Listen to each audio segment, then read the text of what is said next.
नमस्कार दोस्तों, स्वागत है आपका friends at preparation YouTube channel पर। और इस चैनल पर मैं रोजाना लेके आता हूँ करंट अफेयर जनरल स्टडी से रिलेटेड ये वीडियो। इसमें हम लोग बात करते हैं किस तरह से आप करंट अफेयर के क्वेश्चन को अटेम्प्ट कर सकते हो कॉम्पिटिटिव एग्जामिनेशन में। ठीक है, स्टार्ट करते हैं फर्स्ट क्वेश्चन के साथ। तो क्वेश्चन है आपके लिए, कंसीडर द फॉलोइंग स्टेटमेंट। इस क्वेश्चन के अंदर आपके पास दो स्टेटमेंट गिवन है। ये फर्स्ट स्टेटमेंट है और इसके बाद नीचे ये सेकंड स्टेटमेंट गिवन है। आपको आइडेंटिफाई करना है, जैसे नीचे बोला जा रहा है which of the statement given above are correct. It means correct statement क्या है ये आइडेंटिफाई करना है। तो स्टेटमेंट है आपके लिए, the total number of ministers in state should be less than of the total number of legislative assembly of the state. It means ये है कि हर स्टेट के अंदर जो लेजिस्लेटिव असेंबली होती है उसके अंदर जो मिनिस्टर जो सिलेक्ट होंगे वो 10% से कम होने चाहिए, ये बोला जा रहा है। हर स्टेट के अंदर लेस देन 10% एमपीस आप कह सकते हैं, जैसे एमएलए वगैरह सिलेक्ट होंगे किसके लिए, मिनिस्टर्स के लिए, ये बोला जा रहा है फर्स्ट स्टेटमेंट के अंदर। अगर हम स्टेट लेजिस्लेटिव की बात करें, लेजिस्लेटिव असेंबली की अगर हम बात करते हैं तो अच्छा, सेकंड स्टेटमेंट में आपसे बोला जा रहा है the provision was introduced through the first amendment of the constitution in 1951। यानी कि ये जो प्रोविजन है कि 10% से लेस देन मिनिस्टर्स सिलेक्ट होंगे लेजिस्लेटिव असेंबली, स्टेट की लेजिस्लेटिव असेंबली में, ये जो प्रोविजन है इसे इंट्रोड्यूस किया गया था हमारी कंट्री के अंदर 1951 में, जब हमारी कंट्री का जो कॉन्स्टिट्यूशन का फर्स्ट अमेंडमेंट आया था उसके अकॉर्डिंग ये डिसाइड हुआ था। ये बोला जा रहा है सेकंड स्टेटमेंट के अंदर। और आपको ये बताना है कि करेक्ट स्टेटमेंट क्या है। तो जैसा आप ऑप्शन देख पा रहे हैं, ऑप्शन ए में आपसे बोला जा रहा है फर्स्ट स्टेटमेंट करेक्ट है, बी में बोला जा रहा है सेकंड स्टेटमेंट करेक्ट है, सी में आपसे बोला जा रहा है कि बोथ 1 and 2, इट मींस दोनों ही स्टेटमेंट करेक्ट है, और डी में आपसे बोला जा रहा है नाइदर 1 nor 2। इसका मतलब ये है कि दोनों ही स्टेटमेंट क्या है आपके गलत है। तो करेक्ट स्टेटमेंट क्या है आपके अकॉर्डिंग, क्वेश्चन को अच्छे से अटेम्प्ट कर लीजिए। तो इस क्वेश्चन का जो करेक्ट आंसर है, करेक्ट आंसर इसका डी है। डी का मतलब ये हुआ कि दोनों स्टेटमेंट फर्स्ट एंड सेकंड दोनों ही स्टेटमेंट क्या है, गलत हो गया। अब गलत क्यों होता है समझ लेते हैं। तो हमारी कंट्री के अंदर जो कॉन्स्टिट्यूशन है, इंडियन कॉन्स्टिट्यूशन की अगर हम बात करें तो उसके अंदर आर्टिकल 164 के अंदर अमेंडमेंट किया गया था, और जब इसे अमेंडमेंट आया था तो ये इसे कन्वर्ट करके इसे लिखा गया था आर्टिकल 164(1)A। ठीक है, ये हमारी कंट्री के अंदर अमेंडमेंट हुआ था, और ये जो अमेंडमेंट हुआ था ये फर्स्ट अमेंडमेंट नहीं था बल्कि ये 91st अमेंडमेंट था, जो कि 2003 के अंदर आया था। जो क्वेश्चन में आपसे बोला गया था कि 1951 के अंदर जो बोला गया था ये बात गलत है, बल्कि 1951 में नहीं 2003 में। और ये जो बोला गया था कि फर्स्ट अमेंडमेंट है, ये फर्स्ट अमेंडमेंट नहीं बल्कि 91 अमेंडमेंट है। ये तो सेकंड स्टेटमेंट की बात हो गई। और फर्स्ट स्टेटमेंट में आपसे ये बोला गया कि लेस देन 10% होना चाहिए, वो भी गलत है। लेस देन 10% नहीं, वो कितने होना चाहिए, वो लेस देन 15% होना चाहिए। जैसे इसमें बोला जा रहा है स्टेटमेंट के अंदर, the council of minister in the state shall not be exceed 15%, यानी कि 15% से ज्यादा नहीं होना चाहिए। इसका मतलब क्लियर मीनिंग ये हो गया कि लेस देन 15% ही होंगे। तो ये कह सकते हो फर्स्ट स्टेटमेंट भी गलत हो गया और सेकंड स्टेटमेंट भी गलत हो गया। तो करेक्ट आंसर जो हमारा हो गया, करेक्ट आंसर हमारा डी हो गया। और जो अगर हम बात करें फर्स्ट कॉन्स्टिट्यूशनल अमेंडमेंट की, अगर मैं बात करता हूं तो हमारी कंट्री के अंदर जो फर्स्ट कॉन्स्टिट्यूशनल अमेंडमेंट 1951 में ही आया था, पर ये अबोलिशन हुआ था हमारी कंट्री के अंदर। जो जमींदारी प्रथा है हमारी, यानी कि जो जमींदारी सिस्टम है हमारी कंट्री के अंदर, उसको अबोलिश करने के लिए फर्स्ट कॉन्स्टिट्यूशनल अमेंडमेंट किया गया था। ठीक है, तो करेक्ट आंसर हमारा डी है इस क्वेश्चन के अंदर। चलिए देखते हैं नेक्स्ट क्वेश्चन। नेक्स्ट क्वेश्चन में आपसे पूछा जा रहा है पीएमआई के बारे में। अब ये पीएमआई क्या है डिटेल में पढ़ लेते हैं। Consider the following statement regarding the purchasing manager index. आपसे पूछा जा रहा है परचेजिंग मैनेजर इंडेक्स के बारे में, और यहाँ आपके पास कुछ स्टेटमेंट गिवन है। ये फर्स्ट स्टेटमेंट है और ये सेकंड स्टेटमेंट है। और आपसे जैसे बोला जा रहा है PMI is a index that show that the growth rate और in the different industry group of the economy in a fix period of time, यानी कि एक फिक्स पीरियड ऑफ टाइम, यानी कि कह सकते हो आप एक फाइनेंशियल ईयर के अंदर आप बोल सकते हो, एक फिक्स टाइम के अंदर हमारी कंट्री के अंदर या जो भी कंट्री है जिसका ये कैलकुलेट हो रहा है उसके अंदर ये देखा जाता है कि उसके डिफरेंट इंडस्ट्रीज है उसके अंदर ग्रोथ रेट क्या है, उसको चेक किया जाता है पीएमआई के अंदर ही। पीएमआई का मतलब है परचेजिंग मैनेजर इंडेक्स की हम बात कर रहे हैं। अच्छा, सेकंड स्टेटमेंट में ये बोला जा रहा है the index is compiled by the CSO. CSO का मतलब है सेंट्रल स्टैटिस्टिक्स ऑफिस, यानी कि हमारी कंट्री के अंदर जो सीएसओ है, सीएसओ इस डाटा को कंपाइलेशन का काम करती है और इंडेक्स को प्रिपेयर करती है। ये सेकंड स्टेटमेंट में बोला जा रहा है। अब आपको ये आइडेंटिफाई करना है कि कौन सा स्टेटमेंट करेक्ट है, यानी कि which of the statement given above are correct, यानी कि सही वाला स्टेटमेंट क्या है इन दोनों के अंदर, वो आपको आइडेंटिफाई करना है। ऑप्शन ए में आपसे बोला जा रहा है कि फर्स्ट स्टेटमेंट करेक्ट है, ठीक है। बी में बोला जा रहा है सेकंड स्टेटमेंट करेक्ट है। सी में बोला जा रहा है बोथ 1 and 2 यानी कि दोनों स्टेटमेंट करेक्ट है। और डी में बोला जा रहा है नाइदर 1 nor 2 यानी कि दोनों ही स्टेटमेंट गलत है। तो करेक्ट स्टेटमेंट क्या है आपके अकॉर्डिंग, क्वेश्चन को अच्छे से अटेम्प्ट कर लीजिए।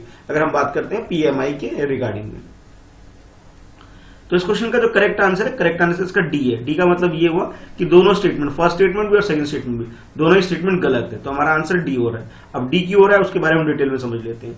तो परचेसिंग मैनेजर इंडेक्स की अगर हम बात करते हैं, ठीक है, तो ये एक तरह से एक डायरेक्शन होता है इकोनॉमी की ट्रेंड को जानने का, ठीक है। किसी भी इकोनॉमी की ट्रेंड को जानने का एक डायरेक्शन होता है, और ये रिलेटेड होता है मैन्युफैक्चरिंग और सर्विस सेक्टर के बारे में। यानी कि जो फर्स्ट स्टेटमेंट आपसे बोला गया था कि सर्विस सेक्टर को कहीं से भी इंक्लूड नहीं किया गया था, तो इस वजह से आप ये बोल सकते हो ये जो फर्स्ट स्टेटमेंट आपका गलत होगा। गलत होने की एक सिंपल सा रीजन ये है कि सर्विस सेक्टर को इंक्लूड ना करना एक मेजर रीजन था जिसकी वजह से। अच्छा, अब इसके अंदर क्या होता है, इस पीएमआई के अंदर ये देखा जाता है कि हमारी कंट्री के अंदर जो डिफरेंट इंडस्ट्रीज ग्रुप है उनका जो ग्रोथ लेवल है यानी कि उनका ग्रोथ रेट है वो चीज देखी जाती है। ये तो स्टेटमेंट में मेंशन ही था आपके पास, ठीक है, ये तो पता हो गया। और उसके बाद एक तरह से इंफॉर्मेशन क्रिएट की जाती है कि करंट में और फ्यूचर में बिजनेस की कंडीशन क्या हो सकती है किसी भी कंपनी की, इसके रिगार्डिंग में इंफॉर्मेशन एक एनालिसिस पे पहुंचा जा सकता है, जो कि यूजफुल है किसी भी डिसीजन मेकर के लिए या फिर एनालिटिक्स के लिए या फिर कह सकते हो इन्वेस्टर के लिए। तो ये काफी यूजफुल होता है उन लोगों के लिए। इसके अलावा ये समराइज कर देता है मार्केट की कंडीशन को, ताकि जो भी परचेज करने वाला है यानी जो कंज्यूमर है उनको भी एक गाइडलाइन मिल जाती है इससे पीएमआई इंडेक्स के थ्रू।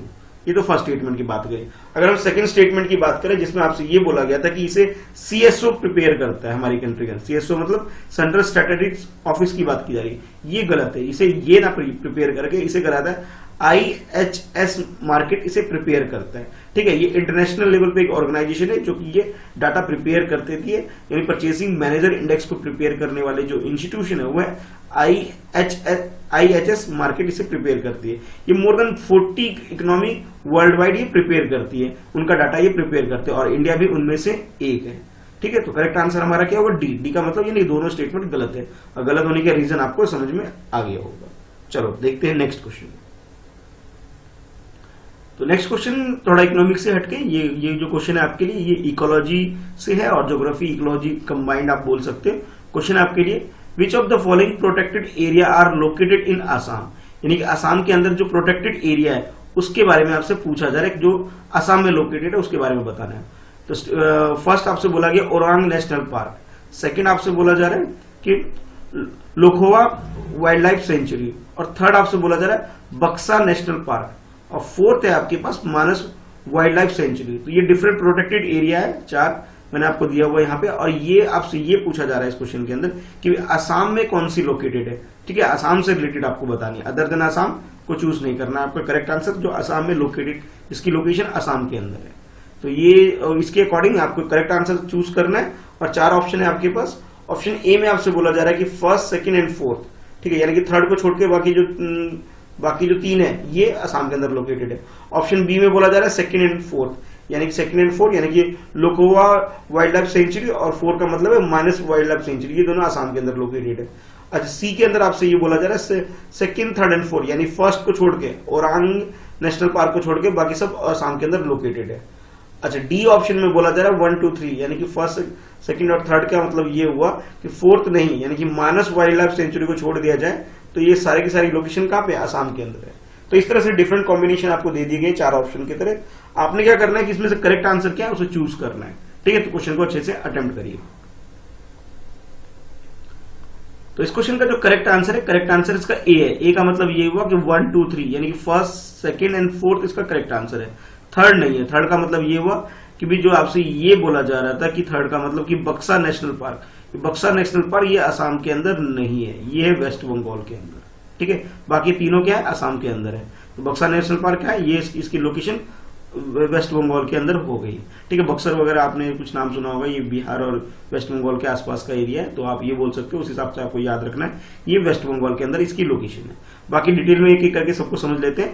तो जैसा कि आप ये आसाम का मैप देख पा रहे हैं, ठीक है, ये देख पा रहे हैं। तो ये यहाँ तेजपुर यानी सोनितपुर डिस्ट्रिक्ट के आसपास ये है हमारा ये सोनितपुर डिस्ट्रिक्ट यानी कि तेजपुर के आसपास का जो एरिया है वहां पे आपको लोखवा नेशनल पार्क ये बोल सकते हो लोखवा वाइल्ड लाइफ सेंचुरी की लोकेशन है।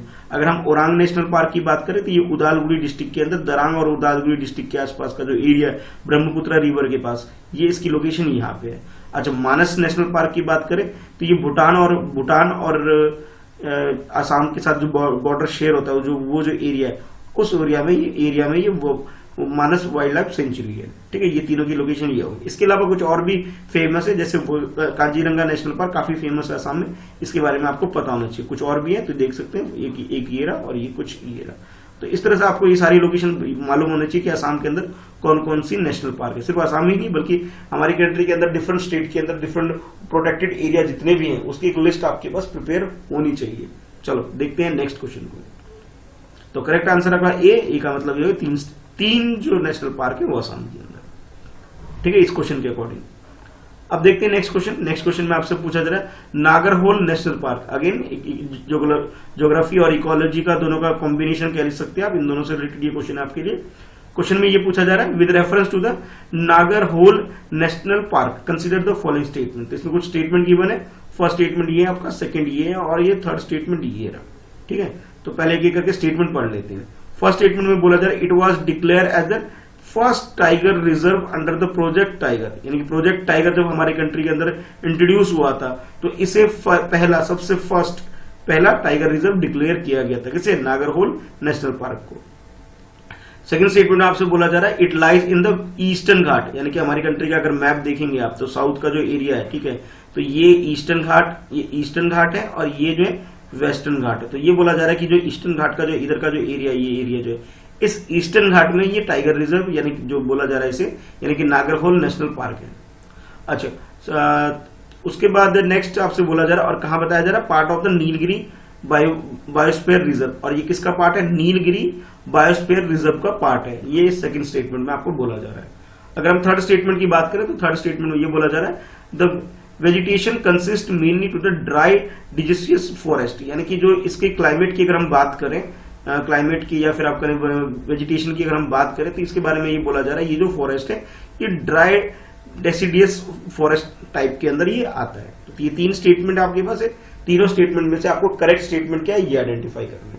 ऑप्शन ए में आपसे बोला जा रहा है कि 1, 2 यानी फर्स्ट और सेकंड स्टेटमेंट करेक्ट है। ऑप्शन बी में बोला जा रहा है सेकंड स्टेटमेंट ओनली करेक्ट है।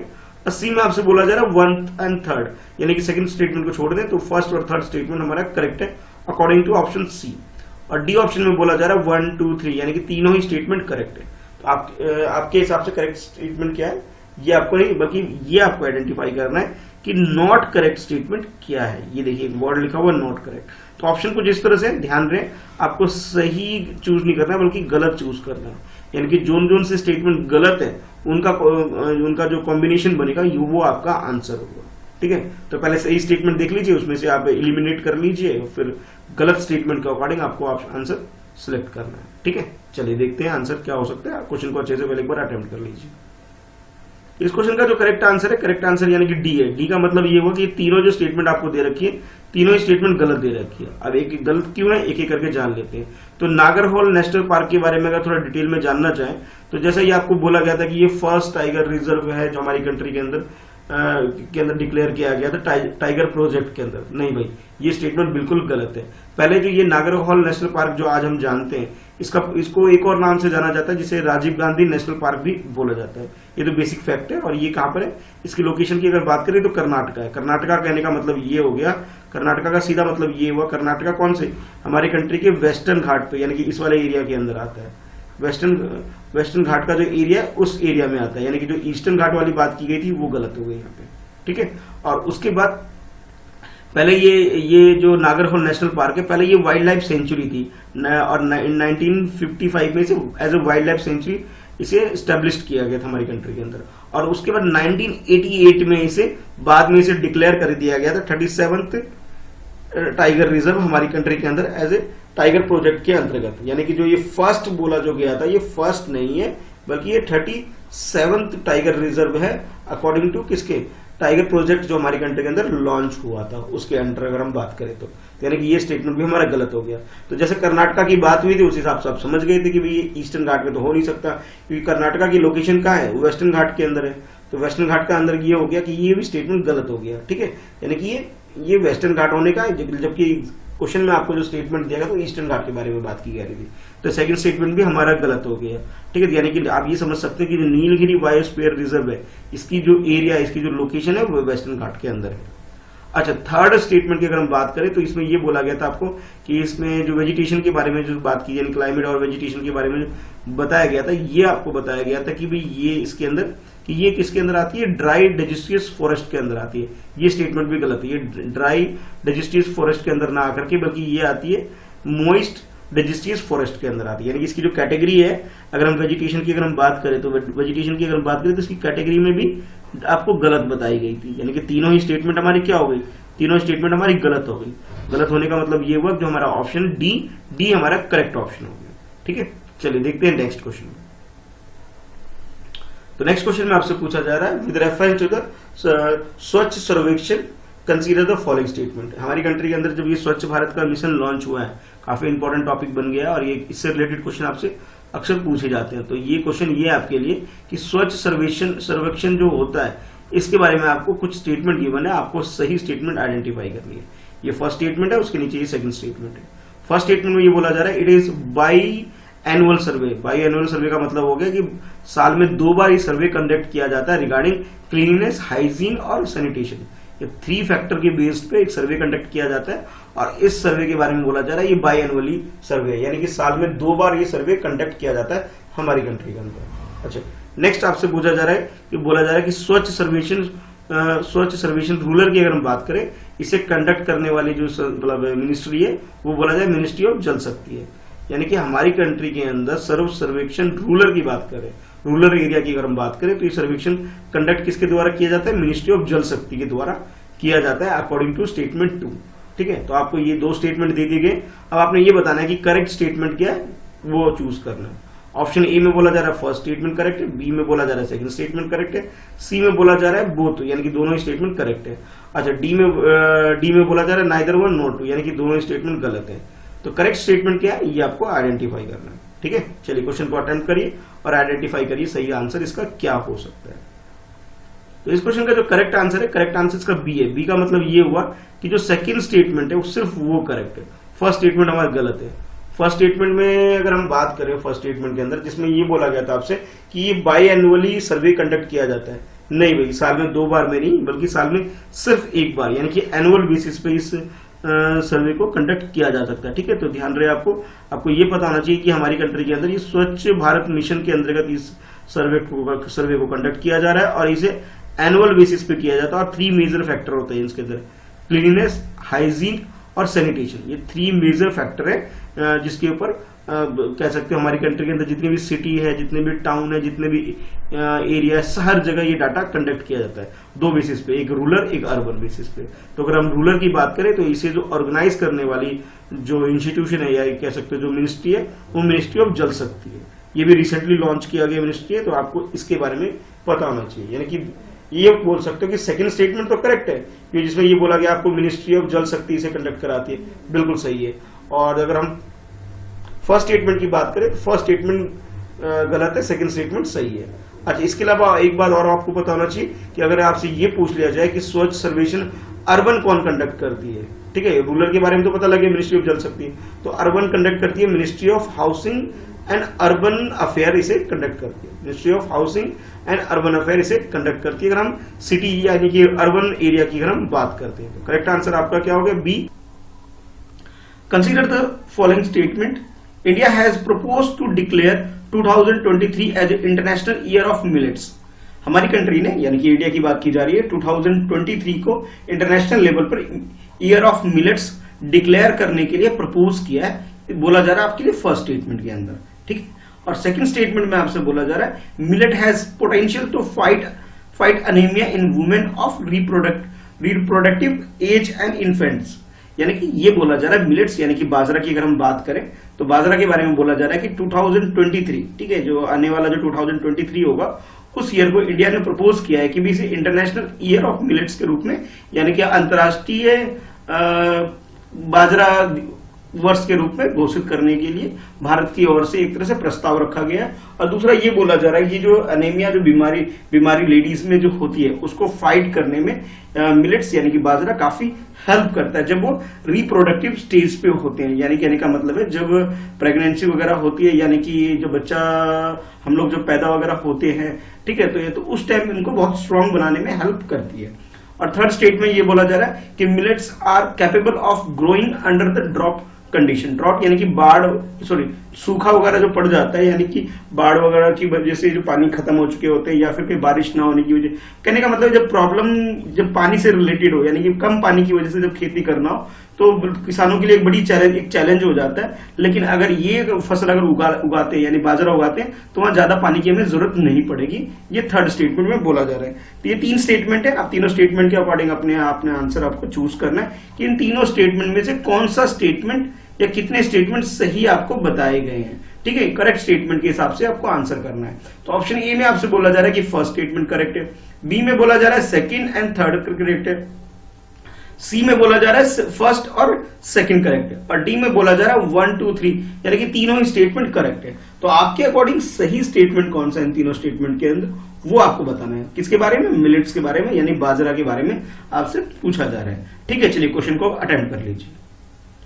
तो इस क्वेश्चन का जो करेक्ट आंसर है, करेक्ट आंसर इसका डी है। डी का मतलब ये हुआ कि तीनों स्टेटमेंट फर्स्ट, सेकंड और थर्ड तीनों स्टेटमेंट करेक्ट है, यानी कि तीनों ही बात सही बोली गई है। यानी कि हमारी कंट्री ने 2023 को, ठीक है, ध्यान रखना है आपको, 2023 को ये international year of millets declare करने के लिए एक तरह से प्रस्ताव रखा है, एक तरह से प्रपोजल रखा है इंटरनेशनल लेवल पर। कहां पर? यूएन के अंदर, यानी कि UN food and agriculture organisation जो है, जो यूएन का एक पार्ट है, उसके अंदर इंडिया ने एक प्रपोजल रखा है कि इसे इंटरनेशनल ईयर ऑफ मिलेट्स के रूप में डिक्लेयर होना चाहिए 2023 को। ठीक है, उसके बाद जो सेकंड बोला गया कि भाई ये जो मिलेट्स यानी बाजरा है, ये एनीमिया को फाइट करने में इंडिया के अंदर वुमेन्स के अंदर जो एनीमिया से रिलेटेड जो बीमारी है उसे फाइट करने में काफी हेल्प करता है। यानी कि एक तरह से कहिए ये जो बाजरा है इसके अंदर बहुत ज्यादा आयरन कंटेंट होता है, ठीक है, जो इनके मतलब जो एनीमिया से बीमारी को डील करने में काफी हेल्प मिलती है। ठीक है, और नेक्स्ट ये बोला गया कि भाई ये जो फसल है ये ड्रॉट कंडीशन में, यानी कि सूखे की कंडीशन में भी इसे इजिली मतलब उसे उगाया जा सकता है। यानी कि इसमें लो रेनफॉल वाली जो एरिया है, यानी कि जो बहुत कम पानी जहां पे बारिश होता है, ठीक है, रेगिस्तान या जैसे एरिया आप कह सकते हो जहां पानी ज्यादा नहीं होता, उस एरिया में भी इसे उगाया जा सकता है। तो आप इस तरह से कह सकते हैं कि तीनों ही स्टेटमेंट हमारे करेक्ट है। तो करेक्ट आंसर हमारा क्या है? करेक्ट आंसर हमारा डी होगा। बाकी चीजें आप देख सकते हैं स्क्रीन में, वीडियो पॉज करके भी इसे पढ़ सकते हैं। ठीक है, चलो देखते हैं नेक्स्ट क्वेश्चन। नेक्स्ट क्वेश्चन में पूछा जा रहा है कंसीडर द फॉलोइंग स्टेटमेंट। यहाँ पे भी कुछ स्टेटमेंट गिवन है, जैसे कि आप देख पा रहे हैं कुछ स्टेटमेंट है। ये आपका फर्स्ट स्टेटमेंट है, उसके नीचे ये आपका सेकंड स्टेटमेंट है, और आपसे पूछा जा रहा है conservation reserve is a buffer zone to migration corridor between the different protected area. यानी कि प्रोटेक्टेड एरिया के बारे में बोला जा रहा है। जैसे हमारी कंट्री के अंदर ये प्रोटेक्टेड एरिया के अंदर वाइल्ड लाइफ सेंचुरी हो गई, नेशनल पार्क हो गए, इस तरह के जो जोन वगैरह उसके बारे में आपसे बोला जा रहा है कि conservation reserve is a buffer zone. ये क्या एक बफर जोन है? किसके लिए? Migration corridor between different protected area. जो अलग अलग प्रोटेक्टेड एरिया है, जैसे मैंने आपको बताया, उनके बीच में कंजर्वेशन रिजर्व कर का काम करती है बफर जोन, ये बोला जा रहा है। ठीक है, प्रोटेक्टेड एरिया आई होप समझ में आ रहा होगा आपको कि national park, wild life sanctuary, इन सब चीजों के बारे में बात की थी, इनके बारे में बात की जा रही है। अच्छा, सेकंड स्टेटमेंट में ये बोला जा रहा है the protected area was included in wild life protection act 1972। यानी कि 1972 में हमारी कंट्री में वाइल्ड लाइफ प्रोटेक्शन एक्ट आया था, और उस प्रोटेक्शन एक्ट के अंदर उसके अंदर ये मेंशन किया गया था कि प्रोटेक्टेड एरिया क्या है, और इसे इंक्लूड किया गया था कब? 1972 के इस एक्ट के अंदर, जो एक्ट मैं आपको बता रहा हूं, वाइल्ड लाइफ प्रोटेक्शन एक्ट की बात की जा रही है। तो ये दो स्टेटमेंट आपको दे दिए गए, और आपसे पूछा जा रहा है which of the statement given above are correct. तो करेक्ट स्टेटमेंट क्या है इन दोनों में से, ये आपको आइडेंटिफाई करना है। दो स्टेटमेंट है, इकोलॉजी से क्वेश्चन उठाया हुआ है, साइंस की बुक से इकोलॉजी से ये क्वेश्चन आपके लिए उठाया गया है। ठीक है, अब बताइए सही आंसर क्या है। ऑप्शन ए में बोला जा रहा है फर्स्ट स्टेटमेंट करेक्ट है, बी में बोला जा रहा है सेकंड स्टेटमेंट करेक्ट है, सी में बोला जा रहा है बोथ 1 2 यानी दोनों स्टेटमेंट करेक्ट है, और डी में बोला जा रहा है आपको कि भी नाइदर 1 नॉट 2। इसका मतलब ये हुआ कि दोनों ही स्टेटमेंट गलत है। ठीक है, तो अब ये बताइए करेक्ट आंसर इसका क्या है। तो इस क्वेश्चन का जो करेक्ट आंसर है, करेक्ट आंसर इसका ए है। ए का मतलब ये हुआ कि फर्स्ट स्टेटमेंट तो बिल्कुल करेक्ट है, मतलब अगर मैं बफर जोन की बात करूं यानी प्रोटेक्टेड एरिया, जैसे कि मैंने आपको पहले भी बताया था, प्रोटेक्टेड एरिया का मतलब मैंने आपको बताया था जितने भी हमारी कंट्री के अंदर नेशनल पार्क हो गए, वाइल्ड लाइफ सेंचुरी हो गई, ये सब किसके अंदर आते हैं?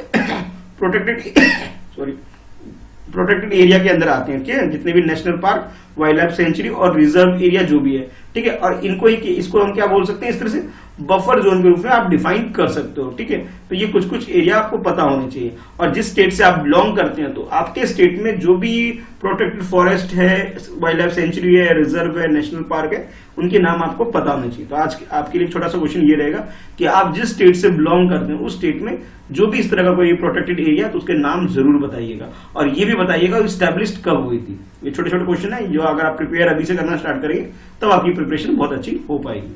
अच्छा, सेकंड स्टेटमेंट में जो ये बोला गया था कि ये 1972 में जो एक्ट आया था उसके अंदर इसे डिफाइन किया गया था, नहीं ये गलत है, बल्कि 1972 में प्रोटेक्टेड एरिया जो वाइल्ड लाइफ प्रोटेक्शन एक्ट आया था, लेकिन उसके अंदर ये इसके बारे में वाइल्ड लाइफ प्रोटेक्शन के बारे में तो बातचीत की गई थी, लेकिन प्रोटेक्टेड एरिया को अच्छे से डिफाइन नहीं किया गया, इसे इंट्रोड्यूस नहीं किया गया था। उसके बाद 2002 में क्या किया गया था, इसे अमेंड किया गया था, यानी कि वाइल्ड लाइफ प्रोटेक्शन एक्ट के अंदर अमेंडमेंट लाया गया था 2002 में, और जब 2002 में जो अमेंडमेंट किया था, अमेंडमेंट के तहत प्रोटेक्टेड एरिया और उसकी कैटेगरी को अच्छे से इंट्रोड्यूस किया गया था इस एक्ट के अंदर। यानी कि जो 2002 वाला जो अमेंडमेंट वाला है, यानी कि 1972 में जो एक्ट आया था, उस एक्ट के अंदर जो भी प्रोविजन करके उसको चेंजेस लाया गया था 2002 में, वो करेक्ट है। यानी कि इनिशियली ये शुरुआत में नहीं था, इनके बारे में डिटेल में डिस्क्रिप्शन बाद में आया था। ठीक है, तो यानी कि ये बोल सकते हो कि सेकंड ऑप्शन जो है, सेकंड स्टेटमेंट जो आपका वो गलत हो गया, फर्स्ट स्टेटमेंट करेक्ट है। तो करेक्ट आंसर हमारा क्या हो गया,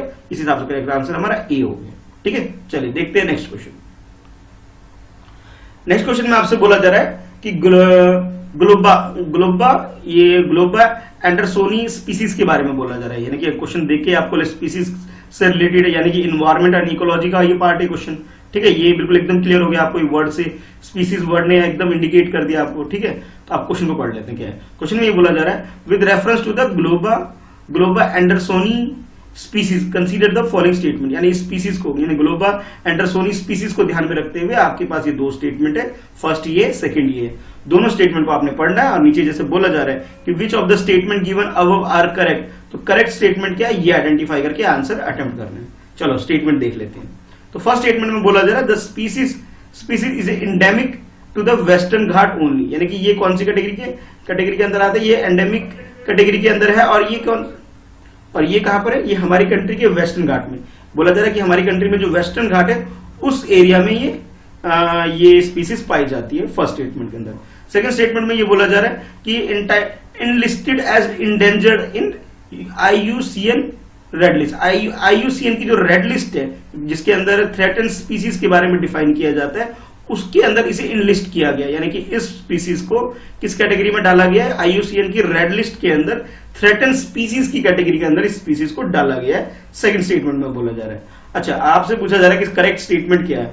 ए में बोला जा रहा है फर्स्ट स्टेटमेंट करेक्ट है, बी में बोला जा रहा है सेकंड स्टेटमेंट करेक्ट है, और सी में बोला जा रहा है बोथ 1 और 2, यानी कि दोनों ही स्टेटमेंट करेक्ट है, और डी में बोला जा रहा है कि नाइदर 1 नॉट 2, यानी कि दोनों ही स्टेटमेंट गलत है। तो आपके हिसाब से करेक्ट आंसर क्या है, क्वेश्चन को अच्छे से अटेम्प्ट कर लीजिए।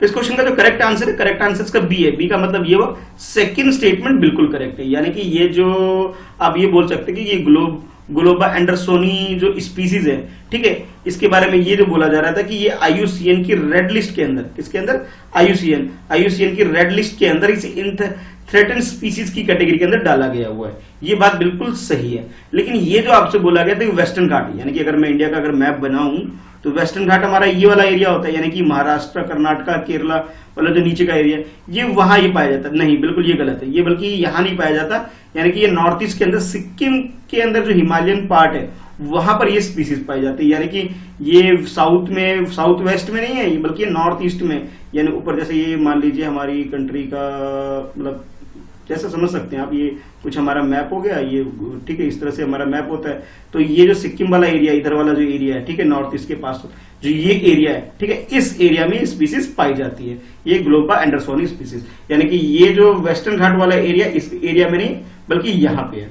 ठीक है, तो आप ये बोल सकते हो कि आपके पास जो ये स्टेटमेंट 1 है वो गलत हो गया, सेकंड स्टेटमेंट है वो करेक्ट है, यानी कि IUCN की रेड लिस्ट के अंदर इसे थ्रेटन स्पीसीज की कैटेगरी में डाला गया है। अच्छा, एक बात और, ठीक है, अब आपको ये बताना है कि IUCN की ये जो इसकी फुल फॉर्म क्या है, ये जो इंटरनेशनल ऑर्गेनाइजेशन है और इसे स्टैब्लिश कब हुआ था, इसके बारे में जरूर पढ़िएगा और कमेंट करके जरूर बताइएगा।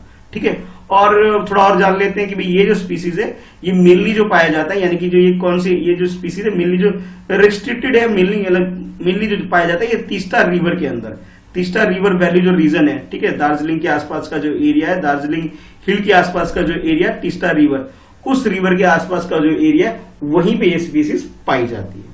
ठीक है, चलो अब देखते हैं नेक्स्ट क्वेश्चन। इस क्वेश्चन का आंसर बी सही है। इस क्वेश्चन में आपसे पूछा जा रहा है regarding the significance of butterfly consider the following statement. Butterfly यानी तितली की बात की जा रही है कि उसकी सिग्निफिकेंस, उसकी उपयोगिता हमारी लाइफ में या हमारे आस, उसका महत्व क्या है, इंपॉर्टेंस क्या है, उसके बारे में आपसे क्वेश्चन पूछा जा रहा है। तो यहाँ की जैसे कि आप देख पा रहे हैं यहाँ पे दो स्टेटमेंट है, ये फर्स्ट स्टेटमेंट है, ये सेकंड स्टेटमेंट है। ठीक है, फर्स्ट स्टेटमेंट में ये बोला जा रहा है there are importance pollinator for many agriculture crop, they provides information on the overall condition of ecosystem. अच्छा, मैं इस क्वेश्चन को बताने से पहले एक बात बताना चाहूंगा आपको कि बहुत सारे लोग कहते हैं कि एनसीईआरटी यूजफुल नहीं है, एनसीईआरटी छोटी क्लासेस को नहीं देखते। तो बेटा ये अगर कोई क्लास, ये जो भी ये वीडियो देख रहे हैं, मैं आपको ये कहना चाहूंगा कि क्लास 6 ऑनवर्ड आप साइंस की बुक पढ़ना शुरू कर दीजिए। 6 to 10 तो पहले मैंडेटरी है कि बिल्कुल देखिए, ठीक है, काफी इंपॉर्टेंट है। 6 to 10 की साइंस की बुक में को 1 by 1 पढ़ना शुरू कीजिए। ये साइंस क्लास 6 की साइंस की बुक का सेकंड चैप्टर से उठाया गया क्वेश्चन है।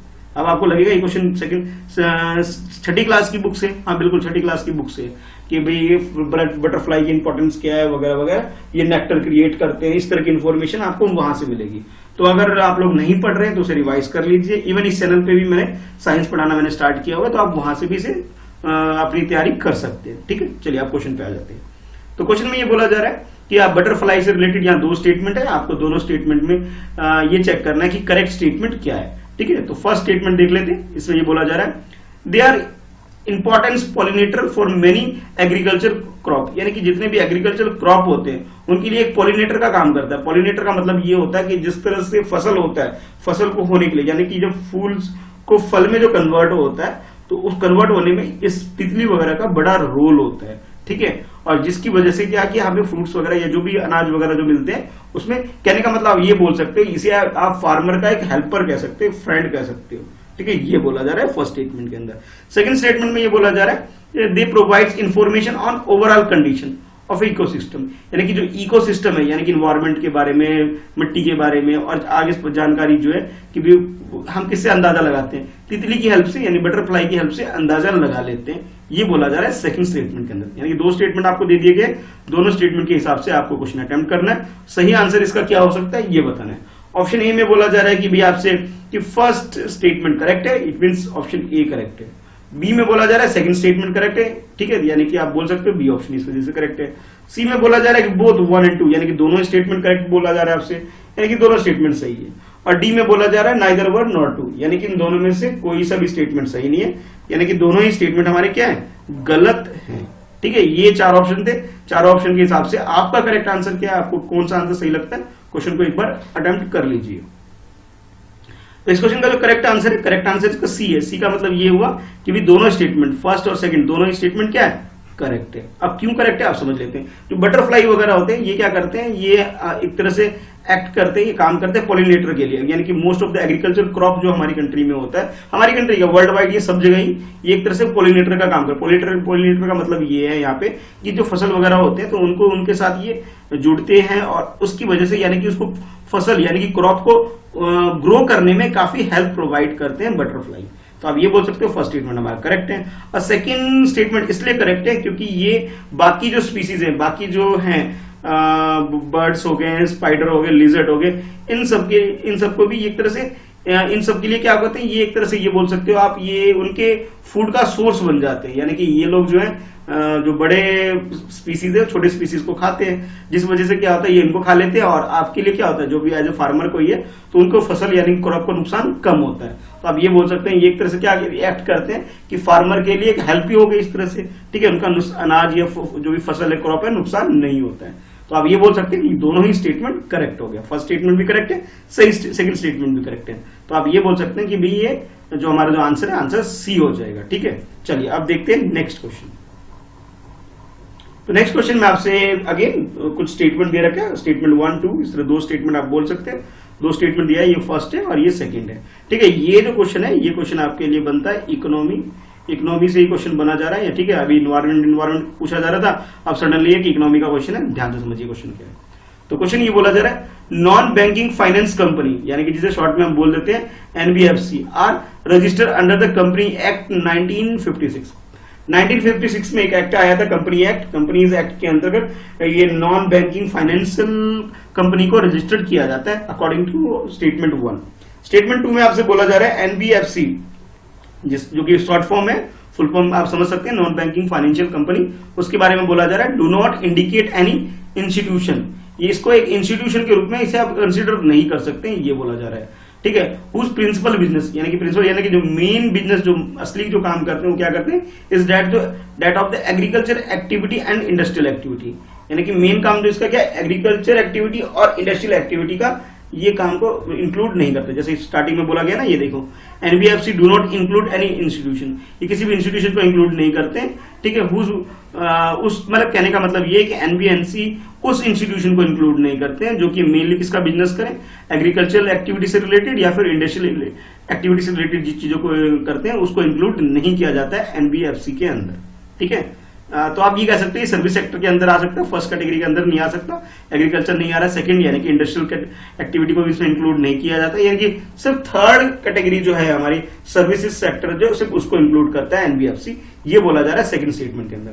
अब आपको ये बताना है कि भाई करेक्ट स्टेटमेंट कौन सा है, उसके अकॉर्डिंग आपको क्वेश्चन को अटेम्प्ट करके आंसर देना है। ऑप्शन ए में बोला जा रहा है फर्स्ट स्टेटमेंट करेक्ट है, बी में बोला जा रहा है सेकंड स्टेटमेंट करेक्ट है, सी में बोला जा रहा है बोथ 1 2 यानी दोनों स्टेटमेंट करेक्ट है, और डी में बोला जा रहा है नाइदर 1 नॉट 2, यार इसका मतलब ये वो दोनों ही स्टेटमेंट गलत है।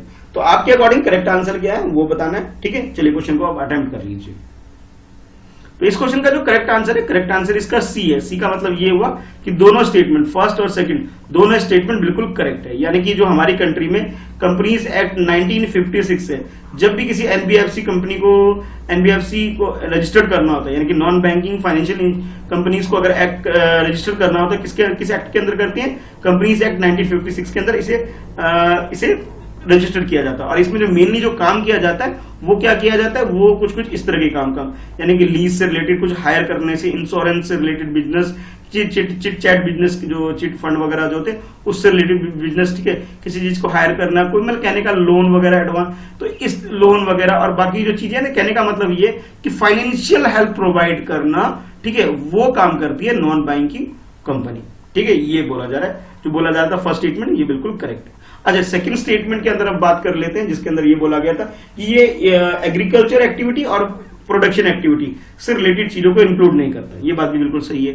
इसका मतलब ये हुआ कि ये किसी भी गुड्स से related, sale of any goods, कोई भी गुड्स हो, ठीक है, अदर देन सिक्योरिटी, मतलब सिक्योरिटी का मतलब ये है कि कोई भी बॉन्ड वगैरह, शेयर, डिवेंचर, उसको छोड़ दे हम, तो किसी भी प्रोडक्ट से, यानी कि प्रोडक्ट की मैन्युफैक्चरिंग या फिर उसके एग्रीकल्चर से रिलेटेड एक्टिविटी को इसके अंदर इंक्लूड नहीं करता। ठीक है, यानी कि दोनों स्टेटमेंट हमारे क्या हो गए, बिल्कुल सही हो गया। तो करेक्ट आंसर हमारा क्या हो गया, सी हो गया। With reference to the lunar reconnaissance orbit consider the following statement. इस क्वेश्चन के अंदर आपसे पूछा जा रहा है, ये लूनार रिकॉन्सनेंस ऑर्बिटर के बारे में आपसे पूछा जा रहा है, और इसके रिगार्डिंग में कुछ स्टेटमेंट आपको गिवन है। ठीक है, उन स्टेटमेंट को ध्यान में रखते हुए, और नीचे आपसे बोला जा रहा है which of the statement given above are correct. It means correct statement क्या है, ये हमें आइडेंटिफाई करना है इस गिवन स्टेटमेंट्स में। तो ये स्टेटमेंट 1 हो गया आपके लिए, फिर ये स्टेटमेंट 2 है और ये स्टेटमेंट 3 है। तो एक एक करके तीनों स्टेटमेंट को अच्छे से देख लेते हैं। फर्स्ट स्टेटमेंट में बोला जा रहा है, यानी कि लूनार रिकॉन्सनेंस ऑर्बिटर के बारे में बोला जा रहा है, it is also called Chandrayaan 1, यानी कि इसका एक और नाम क्या है, चंद्रयान 1 है इसका एक और नाम। सेकंड बोला जा रहा है, it maps the lunar pole and lunar surface, यानी कि ये क्या करता है, ये जो मैं शॉर्ट में से ये बोल सकता हूँ LRO या फिर लूनार रिकॉन्सनेंस ऑर्बिटर, ये इसका काम क्या है कि ये मैप तैयार करता है लूनार पोल का, यानी कि जो जैसे इसे ऑर्बिटर यानी कि इसे स्पेस में जब छोड़ा जाता है तो ये क्या करता है, जिस के ऊपर इसे छोड़ा गया उससे रिलेटेड ये क्या करता है, एक सरफेस के आसपास का एरिया, उसके पोल के आसपास का एरिया और उस एरिया के आसपास का एक मैप को तैयार करता है। सेकंड ये बोला जा रहा है जैसे इसे चांद पे यानी कि मून के ऊपर छोड़ा गया है तो मून के आसपास का जो भी एरिया है उसके मैप को डिजाइन करता है या प्रिपेयर करता है, ये बोल सकते हो। थर्ड में ये बोला जा रहा है it measure the dielectric constant of the lunar surface for finding the concentrate of the metal minerals. ये क्या करता है, एक तरह से मतलब एक तरह से कंसंट्रेट करता है कि उस एरिया के ऊपर यानी कि मून के ऊपर उस एरिया के ऊपर फोकस करता है जहां पे मिनरल्स वगैरह यानी कि आप ये कह सकते हैं खनिज वगैरह यानी कि जो भी मेटल वगैरह जो चीजें होती हैं उसको आइडेंटिफाई करने के लिए एक तरह से मैप स्ट्रक्चर तैयार करता है, उसे फाइंड करने में हमारी हेल्प करता है। कहां पर, जैसे चांद वगैरह पे अगर कुछ ऐसा अवेलेबल है तो उसे पता करने में हेल्प करता है। तो ये 3 स्टेटमेंट आपको दिए गए हैं और इसके अकॉर्डिंग आपको बताना है कि करेक्ट स्टेटमेंट क्या है। ऑप्शन ए में आपसे बोला जा रहा है कि फर्स्ट और सेकंड स्टेटमेंट ये दोनों करेक्ट है, बी में बोला जा रहा है सेकंड स्टेटमेंट करेक्ट है, सी में बोला जा रहा है second and third statement correct है और डी में बोला जा रहा है 1 2 3 यानी तीनों ही स्टेटमेंट करेक्ट है।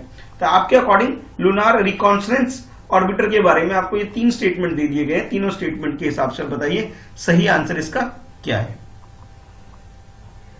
तो सही आंसर यानी करेक्ट आंसर की अगर बात करें तो करेक्ट आंसर इसमें सेकंड एंड थर्ड स्टेटमेंट ये दोनों स्टेटमेंट करेक्ट है, फर्स्ट स्टेटमेंट गलत है। जो चंद्रयान 1 जो आपको बोला जा रहा था ये चंद्रयान 1 नहीं है, ये गलत है क्योंकि ये हमारी कंट्री यानी इसरो का ये पार्ट नहीं है, ठीक है, ये इसरो का पार्ट नहीं है, ध्यान रहे। ये किसका है, यानी कि लूनार कॉन्स्टेंट ऑर्बिटर की अगर हम बात करें ये नासा का प्रोजेक्ट है। तो नासा का प्रोजेक्ट होने का मतलब ही आप समझ गए ये किसका पार्ट है, ये अमेरिका यानी यूएसए ने इसे लॉन्च किया, यानी कि इंडिया से कोई लेना देना नहीं है इसका। तो फर्स्ट स्टेटमेंट जो हमारा हो गया गलत हो गया, ठीक है। बाकी जो 2 स्टेटमेंट है यानी कि सेकंड एंड थर्ड ये बिल्कुल सही है। सेकंड का मतलब ये हुआ कि भी ये जो मिशन है ये मेनली जो फोकस करता है, ये जो पर्टिकुलरली जो इस मिशन का जो फोकस किया जाए कि मून के ऊपर जो पोल है उसको सर्च करना और उसके आसपास वाटर, आइस या फिर और भी कुछ मटेरियल है उससे रिलेटेड एक तरह से मैप तैयार करना, ठीक है, यानी कि मिनरल्स वगैरह, मेटल वगैरह जो भी चीजें उसके बारे में पता करना इसका मेन का काम है, ठीक है। यानी कि ये इंडिया का प्रोजेक्ट नहीं है, ये अमेरिका यानी यूएसए का प्रोजेक्ट है, नासा का प्रोजेक्ट है, ठीक है। पहली बात ये होगी। सेकंड ये हो गया एक तरह से मैप वगैरह तैयार करता है। और थर्ड जो आपको ये बोला गया कि ये मेनली जो वर्क किसके लिए करता है, ये वर्क करता है कि भी मेटल वगैरह या खनिज वगैरह या जो भी इस तरह का मटेरियल जो यूजफुल मटेरियल है अगर वो मून पे है या नहीं उसके बारे में पता करना। यानी कि तीनों ही स्टेटमेंट में से अगर हम चेक करें तो सेकंड एंड थर्ड स्टेटमेंट तो हमारा करेक्ट है, फर्स्ट स्टेटमेंट गलत हो गया, ठीक है। तो आंसर क्या हो जाएगा, आंसर सी हो जाएगा, सी का मतलब सेकंड एंड थर्ड, ठीक है। चलिए देखते हैं नेक्स्ट क्वेश्चन। नेक्स्ट क्वेश्चन में आपसे पूछा जा रहा है consider the following statement with reference to the compulsory licensing. Economy का क्वेश्चन हो गया एक तरह से आप बोल सकते हैं कि कंपल्सरी लाइसेंसिंग के बारे में आपसे पूछा जा रहा है, इकोनॉमी बिजनेस इससे रिलेटेड ये क्वेश्चन बन गया आपके लिए। तो इसमें भी कुछ स्टेटमेंट गिवन है, ये फर्स्ट स्टेटमेंट है, ये सेकंड स्टेटमेंट है, ठीक है, ये फर्स्ट ये सेकंड। और नीचे आपसे बोला जा रहा है which of the statement given above are correct. तो कौन सा स्टेटमेंट हमें आइडेंटिफाई करना है, करेक्ट स्टेटमेंट आइडेंटिफाई करना है। तो पहले फर्स्ट स्टेटमेंट देख लेते हैं। फर्स्ट स्टेटमेंट बोला जा रहा है compulsory licensing in India is registered under the Indian patent act 1970। 1970 में एक एक्ट पास हुआ था हमारी कंट्री के अंदर और फिर इसे इंप्लीमेंट किया गया था, जिसके अंदर ये बोला गया था कि जितने भी जो रिसर्च वगैरह कोई करता है, ठीक है, मान लीजिए आपने कोई इनोवेटिव कुछ काम किया, कुछ चीजें लॉन्च किया, मार्केट में लेके आए, ठीक है, तो आपने जो कई साल 15 20 साल 50 साल हो सकता है आपने काफी टाइम दिया उस इन्वेंशन करने में और फिर आपने जो मेहनत करी आपको उसकी रॉयल्टी मिले, यानी कि कोई और उस चीज को बना के बेचेगा तो आपको उतना प्रॉफिट नहीं होगा क्योंकि आपने पूरी जिंदगी दे दी और काफी इन्वेस्टमेंट भी किया होगा इस चीज के ऊपर आपने। तो उस चीज का आपको बेनिफिट देने के लिए हमारी कंट्री में इंडियन पेटेंट एक्ट लाया गया ताकि आपको रॉयल्टी मिल सके कि कोई भी उस चीज को यूज करता है, परचेज करता है तो या फिर कोई सेल करता है उस चीज को तो आपको एक पर्टिकुलर कमीशन परसेंटेज में आपको मिले, यानी कि रॉयल्टी मिले। इसलिए हमारी कंट्री में ये इंडियन पेटेंट एक्ट लाया गया था, ठीक है। तो 1970 में फर्स्ट स्टेटमेंट में ये बोला जा रहा है। सेकंड स्टेटमेंट की अगर बात करें तो सेकंड स्टेटमेंट में बोला जा रहा है it is not permitted under the trade related aspect, यानी कि ये बोला जा रहा है ये जो इंडियन पेटेंट एक्ट है इसे ट्रेड रिलेटेड एस्पेक्ट में या फिर यूं बोलूंगा कि इंटेलेक्चुअल प्रॉपर्टी राइट के अंदर इसे इंक्लूड नहीं किया जाता है एज पर द स्टेटमेंट 2।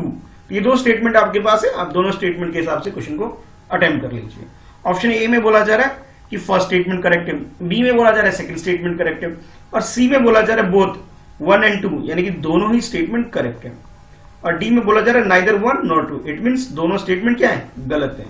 तो करेक्ट स्टेटमेंट आपके अकॉर्डिंग क्या है, अगर हम बात करें कंपल्सरी लाइसेंसिंग की अगर हम बात करें तो, ठीक है। चलिए क्वेश्चन को अटेम्प्ट करिए। तो इस क्वेश्चन का जो करेक्ट आंसर है, करेक्ट आंसर इसका ए, यानी कि फर्स्ट स्टेटमेंट बिल्कुल करेक्ट है।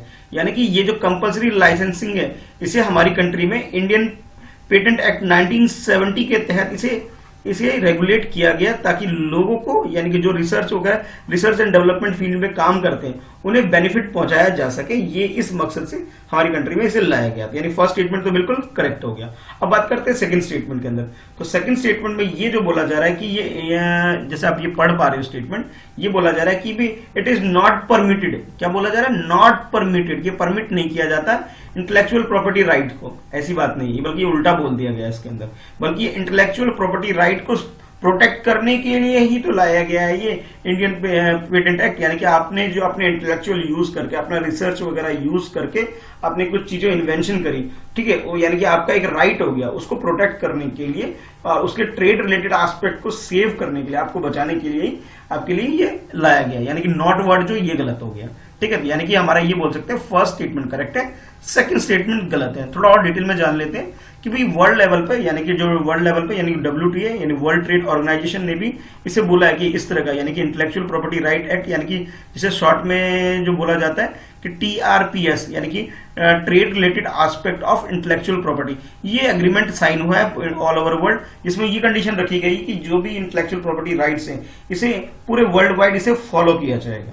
अच्छा, इसके अलावा जब ये लागू जो हो गया, लेकिन उसके बाद एक बार ये हुआ कि दोहा के अंदर एक सिटी है, दोहा के अंदर एक डिक्लेरेशन साइन किया गया कि भी ये कंट्री के ऊपर डिपेंड करती है कि कंट्री चाहे तो इसे प्रॉपर्टी राइट को, मतलब पेटेंट वगैरह को प्रिजर्व अपने लागू कर भी सकती है, नहीं भी कर सकती है। ये डिपेंड करता है कंट्री के ऊपर, क्योंकि कई बार क्या होता है, जैसे मेडिसिन वगैरह है, ठीक है, मेडिसिन वगैरह क्या होता है कि किसी मानते हैं किसी ने 15 ईयर 20 ईयर मतलब अपने लाइफ का टाइम पीरियड दे करके किसी मेडिसिन का रिसर्च किया, उसे बनाया, सपोज करिए, ठीक है, लेकिन अब क्या है कि वो उसे बहुत ज्यादा दाम में ना बेचे, क्योंकि ये क्या है, एक तरह से पब्लिक की हेल्थ की बात हो जाती है, लाइफ की बात हो जाती है। तो उसके लिए क्या किया, ये भी प्रोविजन रखा गया कि कोई कंट्री चाहे तो इसके ऊपर लगाम लगा सकती, कंट्रोल कर सकती है कि भी एक लिमिटेड पीरियड टाइम के लिए लॉयल्टी दे सके, जैसे 10 ईयर 15 ईयर दे दिया कि भाई इतने टाइम तक, जब आपका प्रोडक्ट सेल होगा तब तक आपको लाइसेंसिंग का पैसा यानी रॉयल्टी का पैसा मिलेगा, बाद में नहीं मिलेगा। क्यों?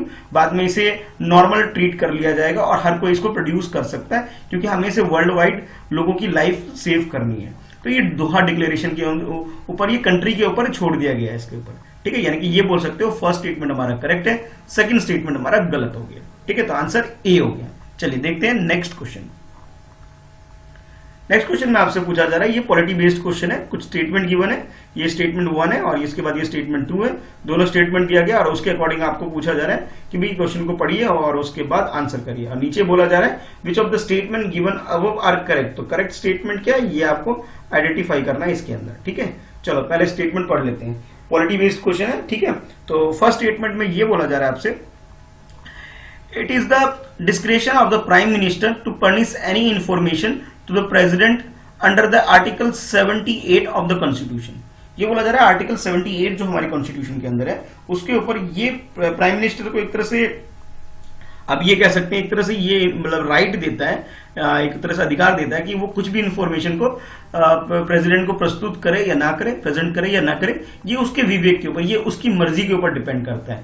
ये बोला जा रहा है आर्टिकल 78 कि भाई ये प्राइम मिनिस्टर के ऊपर डिपेंड करता है कि वो किस इंफॉर्मेशन को प्रेसिडेंट को बताना चाहता है या किसको नहीं बताना चाहता है। ये किसके ऊपर डिपेंड करता है, प्राइम मिनिस्टर के ऊपर डिपेंड करता है। हमारी कंट्री के अंदर, हमारे कॉन्स्टिट्यूशन में ऐसा बोला जा रहा है, आर्टिकल 78, ठीक है। फर्स्ट स्टेटमेंट ये है। सेकंड स्टेटमेंट ये बोला जा रहा है आपसे, the president is obliged to act, कि जो प्रेसिडेंट है हमारी कंट्री यानी राष्ट्रपति की अगर हम बात करें तो राष्ट्रपति क्या है, ऑब्लाइज्ड टू एक्ट, यानी कि उसे एक्ट करना पड़ेगा, किसके हिसाब से, on the advice of the council of minister in the exercise of this function. यानी कि जो प्रेसिडेंट है हमारी कंट्री वो कैसे काम करेगा, ये डिपेंड करता है कि भी जो काउंसिल ऑफ मिनिस्टर है, यानी काउंसिल ऑफ मिनिस्टर जिस तरह से उसे गाइडलाइन देते हैं या एडवाइस देते हैं, उस एडवाइस के ही हिसाब से प्रेसिडेंट को हमारी कंट्री में काम करना पड़ेगा। तो कहने का मतलब है प्रेसिडेंट मतलब जो अपने जो भी डिसीजन लेगा किसकी एडवाइस पे लेगा, काउंसिल ऑफ मिनिस्टर के एडवाइस पे लेगा, ठीक है। सेकंड स्टेटमेंट में ये बोला जा रहा है। ये दो स्टेटमेंट है, आपको ये बताना है कि करेक्ट स्टेटमेंट क्या है। तो ऑप्शन ए में आपसे बोला जा रहा है कि फर्स्ट स्टेटमेंट करेक्ट है, बी में बोला जा रहा है सेकंड स्टेटमेंट करेक्ट है, सी में बोला जा रहा है बोथ 1 and 2 यानी कि दोनों ही स्टेटमेंट करेक्ट है, और डी में बोला जा रहा है neither one nor two, it means दोनों ही स्टेटमेंट गलत है। तो आपके अकॉर्डिंग करेक्ट स्टेटमेंट क्या है, सही आंसर क्या है, क्वेश्चन को अच्छे से एक बार अटेम्प्ट कर लीजिए।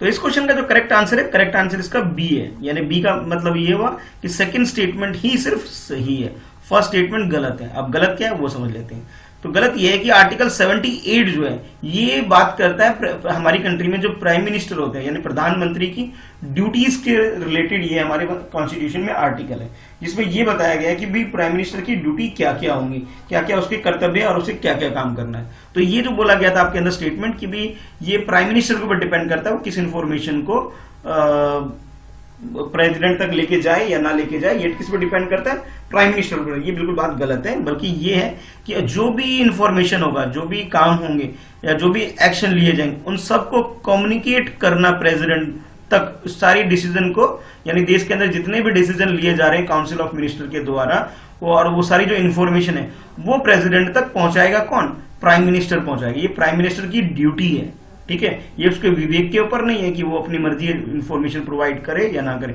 ऐसा नहीं है, मैंडेटरी है, उसे प्रोवाइड करना ही करना है, ठीक है। और काउंसिल ऑफ मिनिस्टर की तरफ से कोई भी अगर प्रपोजल वगैरह है तो उस प्रपोजल वगैरह को भी लेके कौन जाएगा, ये जाएगा प्राइम मिनिस्टर। यानी कि आप ये बोल सकते हो प्राइम मिनिस्टर जो हमारी कंट्री में होता है वो काउंसिल ऑफ मिनिस्टर का हेड होता है और उनको रिप्रेजेंट करता है प्रेसिडेंट के सामने, ठीक है। यानी कि ये बोल सकते हो फर्स्ट स्टेटमेंट जो हमारा गलत हो गया, ठीक है। यानी कि मैंडेटरी है भाई, ड्यूटी है प्रेसिडेंट के सामने, प्राइम मिनिस्टर की ड्यूटी है सारी इंफॉर्मेशन प्रोवाइड करना, ठीक है। अब और इसके अलावा जो सेकंड जो स्टेटमेंट आपको दिया गया था आर्टिकल 74 के अंदर इसे ट्रीट किया जाता है। जैसे ये बोला जा रहा है ना कि भी ये प्रेसिडेंट जो है वो किस तरह से एक्ट करेगा, काउंसिल ऑफ मिनिस्टर की जो भी एडवाइस होगी, ठीक है, जो भी एडवाइस प्रोवाइड करेंगे काउंसिल ऑफ मिनिस्टर उसके अकॉर्डिंग ही प्रेसिडेंट काम करेगा। ये बिल्कुल बात सही है और ये आता है आर्टिकल 74 में, यानी 74 के अंदर ये है कि काउंसिल ऑफ मिनिस्टर के आप एडवाइस प्रोवाइड करेंगे प्रेसिडेंट को।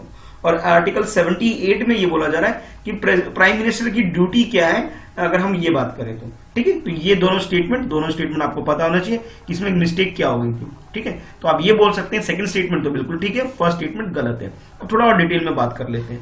अब हमारी कंट्री में क्या हुआ, जब कॉन्स्टिट्यूशन बन गया उसके बाद कुछ अमेंडमेंट भी किए गए थे, जिसके अंदर अमेंडमेंट 42 और 44 काफी इंपॉर्टेंट है और 42 तो मोस्ट इंपॉर्टेंट है, आपको पता होना चाहिए। 42nd अमेंडमेंट जो हमारी कंट्री के अंदर है इसे मिनी कॉन्स्टिट्यूशन भी बोला जाता है, काफी इंपॉर्टेंट है, इसके बारे में आपको जरूर पता होना चाहिए।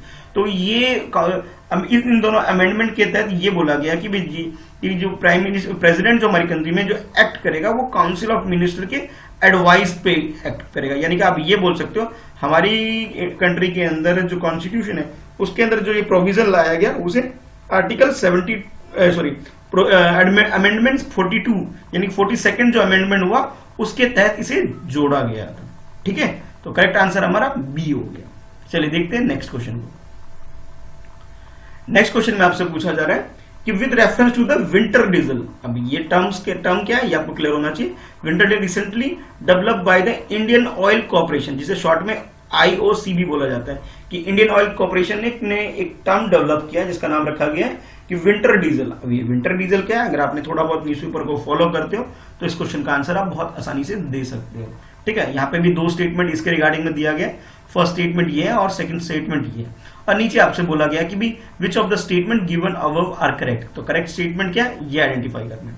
तो पहले एक बार स्टेटमेंट पढ़ लेते हैं। स्टेटमेंट में बोला क्या जा रहा है, it meets the bureau of Indian standard, यानी शॉर्ट में जिसे बोला जाता है BIS स्टैंडर्ड, यानी कि BS 6 ग्रेड, यानी कि BS 6 ग्रेड की जो रिक्वायरमेंट है उसे फिलफिल कर देता है विंटर डीजल, ये बोला जा रहा है फर्स्ट स्टेटमेंट के अंदर। यानी फर्स्ट स्टेटमेंट आपसे ये बोला जा रहा है कि इंडियन ऑयल कॉर्पोरेशन ने रिसेंटली डेवलप किया है विंटर डीजल, और जो विंटर डीजल है ये जो भारत स्टेट जिसे भी हम शॉर्ट में बोल देते हैं, भारत स्टेट 6 ग्रेड जो है आपके लिए, यानी कि ब्यूरो ऑफ इंडियन स्टैंडर्ड जो है आपके हमारी कंट्री के अंदर जो गाड़ियों में लागू होता है, उसके लिए जो डीजल की जो बात करें, विंटर डीजल की बात करें, तो ये BS 6 यानी भारत स्टेट ग्रेड 6 की जो रिक्वायरमेंट है उसे फुलफिल कर रहा है अकॉर्डिंग टू स्टेटमेंट 1।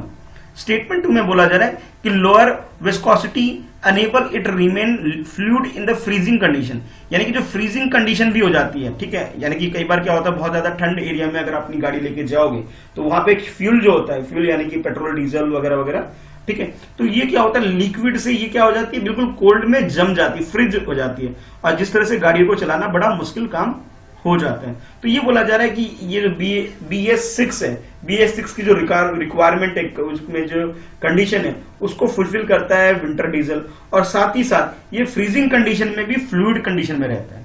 फ्लूइड का मतलब है लिक्विड कंडीशन में, यानी कि तरल रूप में, यानी कि आप ये बोल सकते हैं जैसे पानी, ऑयल, ये जो क्या होता है लिक्विड कंडीशन में बाद में फ्रीज भी हो जाता है, लेकिन ये बोला जा रहा है कि ये फ्लूइड कंडीशन में ही रहता है, यानी कि फ्रीज नहीं होता है, ठीक है, ये बोला जा रहा है। इसके अंदर ये कैपेसिटी है।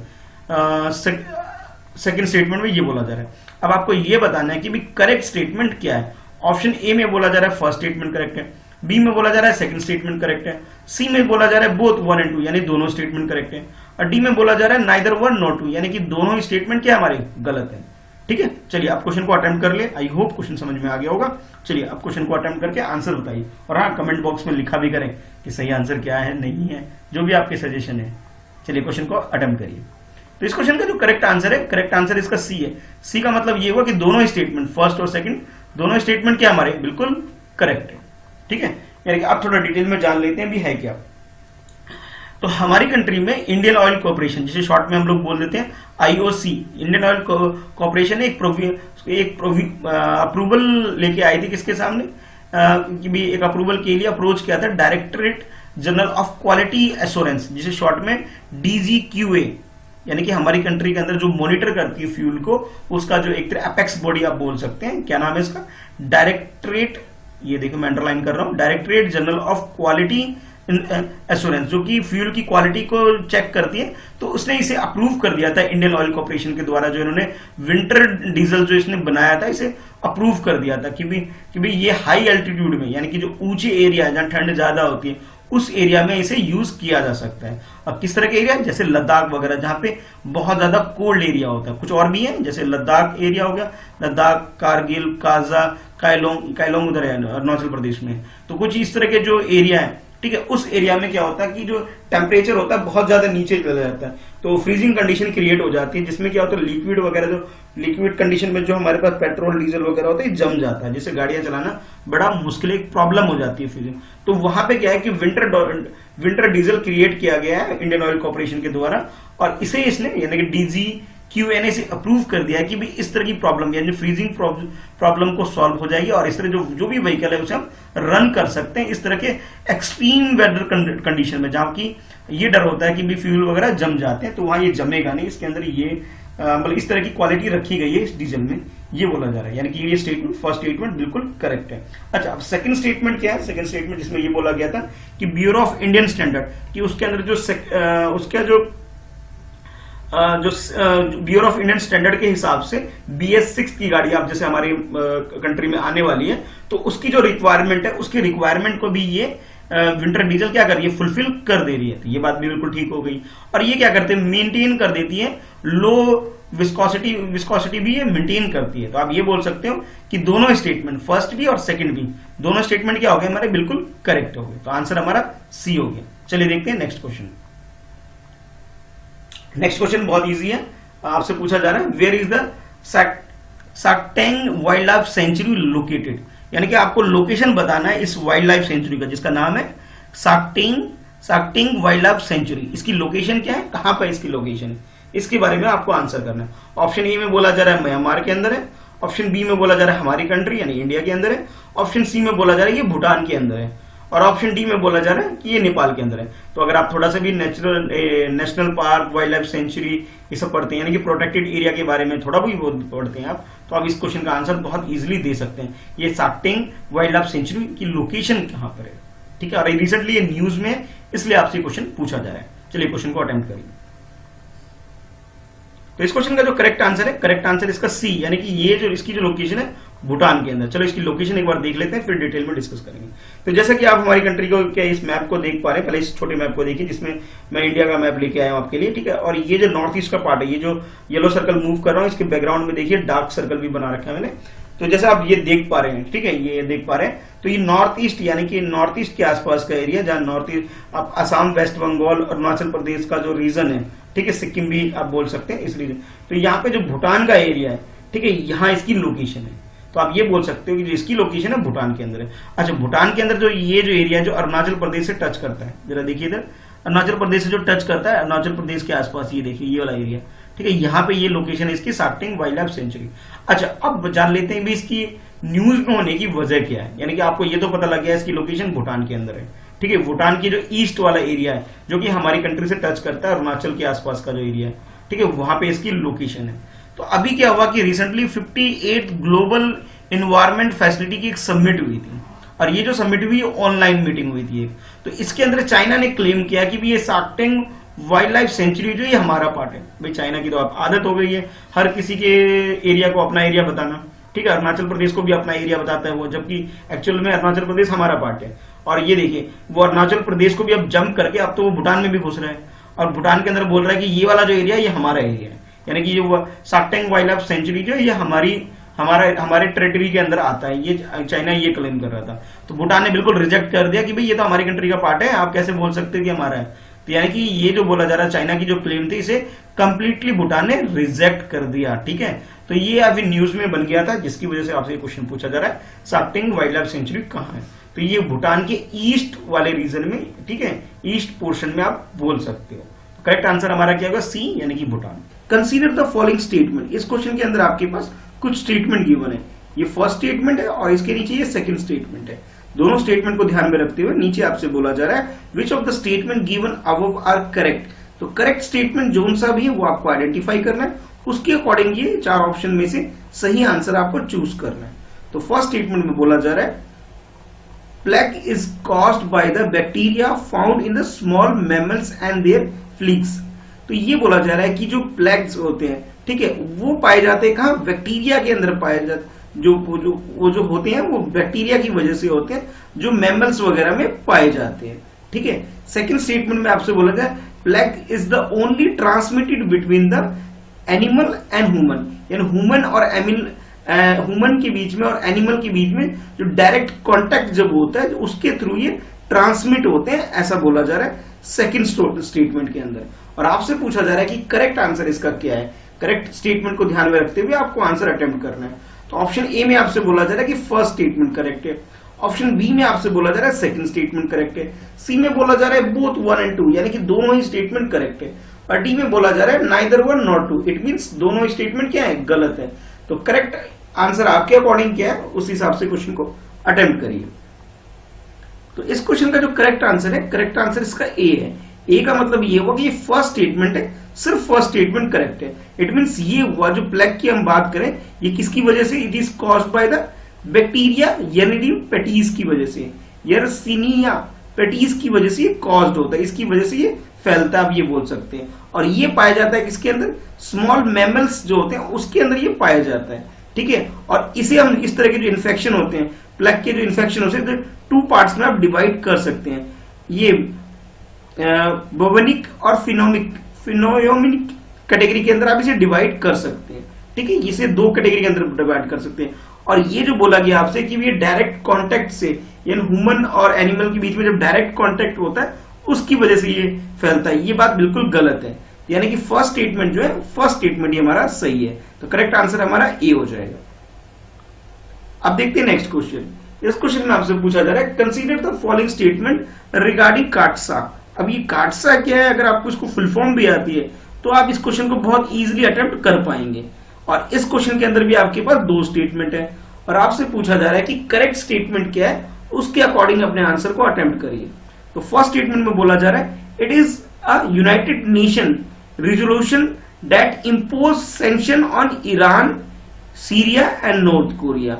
यानी कि यूनाइटेड नेशन ने एक इम्पोज किया है सैंक्शन को, किसके ऊपर, ईरान के ऊपर, सीरिया के ऊपर और नॉर्थ कोरिया के ऊपर। इन कंट्री के ऊपर जो सैंक्शन इम्पोज किया गया उसके बारे में डील करता है CAATSA, according to option statement 1। और स्टेटमेंट 2 में बोला जा रहा है it also sanction against the country that engage trade with China defence and intelligence sectors.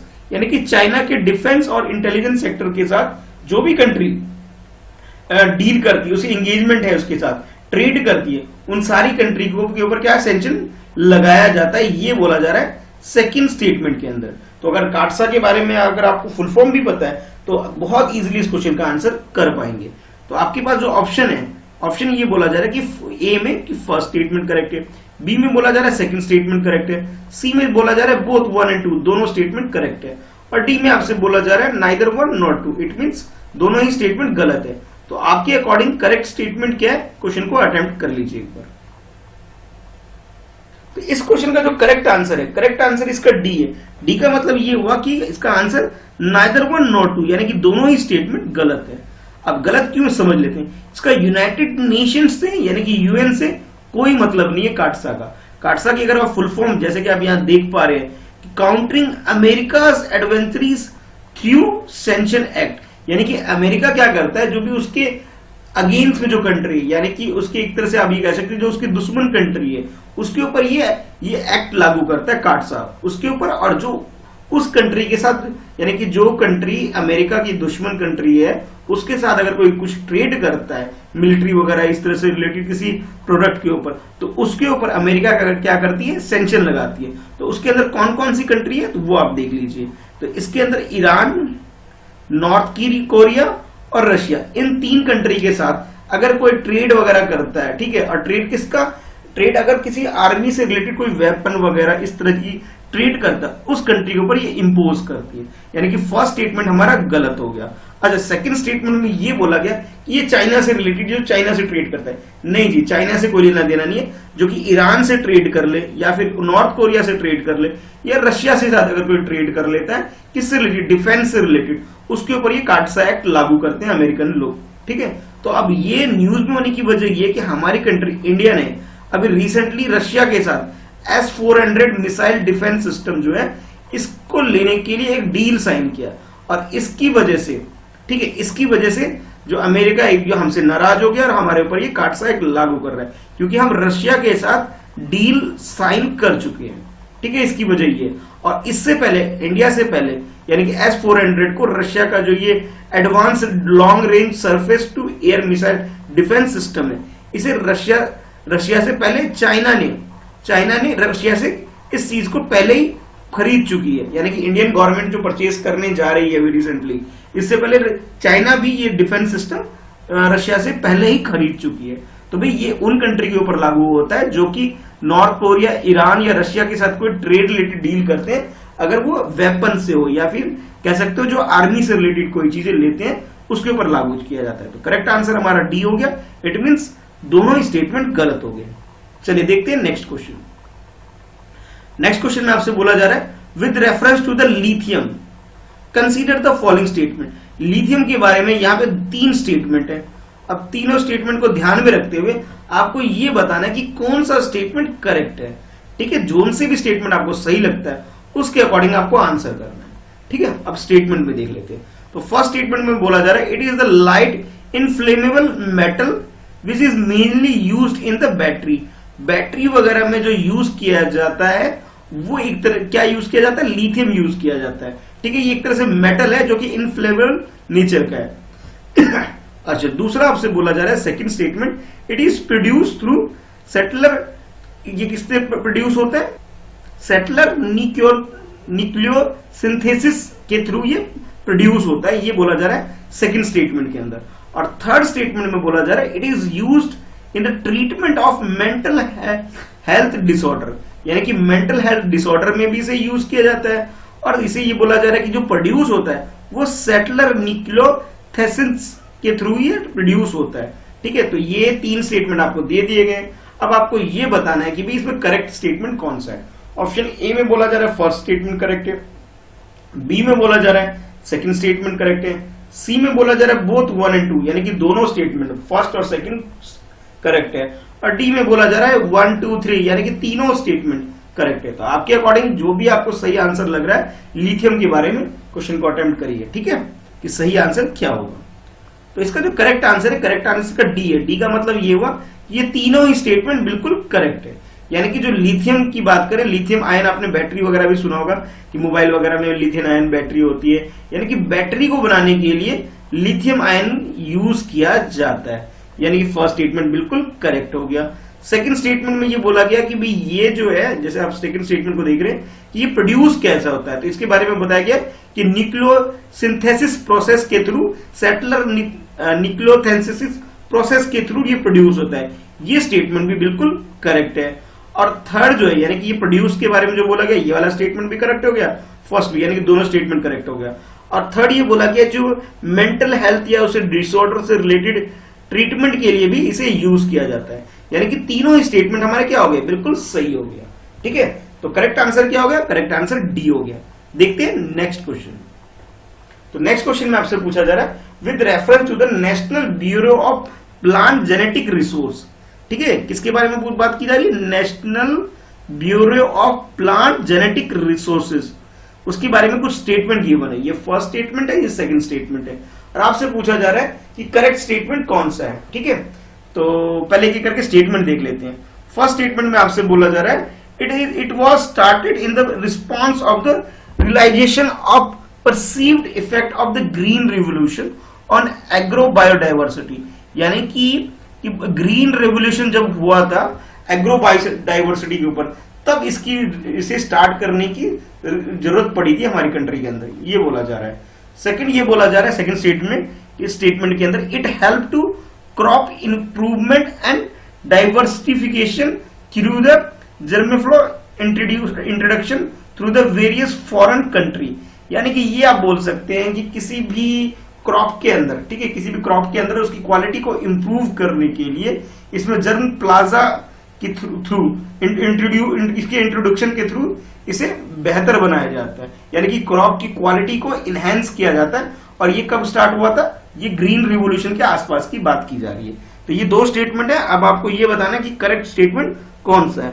Option A में बोला जा रहा है कि फर्स्ट स्टेटमेंट करेक्ट है, बी में बोला जा रहा है सेकंड स्टेटमेंट करेक्ट है, सी में बोला जा रहा है बोथ 1 2 यानी दोनों स्टेटमेंट करेक्ट है, और डी में बोला जा रहा है नाइदर 1 नॉट 2 यानी कि दोनों स्टेटमेंट गलत है। तो आपके अकॉर्डिंग करेक्ट आंसर क्या है, क्वेश्चन को एक बार अटेम्प्ट कर लीजिए। तो इस क्वेश्चन का जो करेक्ट आंसर है, करेक्ट आंसर इसका सी का मतलब ये होगा कि दोनों स्टेटमेंट फर्स्ट और सेकंड दोनों ही स्टेटमेंट करेक्ट है। थोड़ा आप डिटेल में बात कर लेते हैं, यानी कि national bureau of plant introduction जब स्टार्टिंग में था, ठीक है, पहले इस जो इंस्टीट्यूशन था इसका नाम था national bureau of plant introduction, बाद में इसे रीनेम कर दिया गया था जनवरी 1977 में, और इसका नाम रख दिया गया national bureau of plant genetic resources, यानी कि शॉर्ट में हम बोल सकते हैं NBPGR, ठीक है, ये नाम रख दिया गया।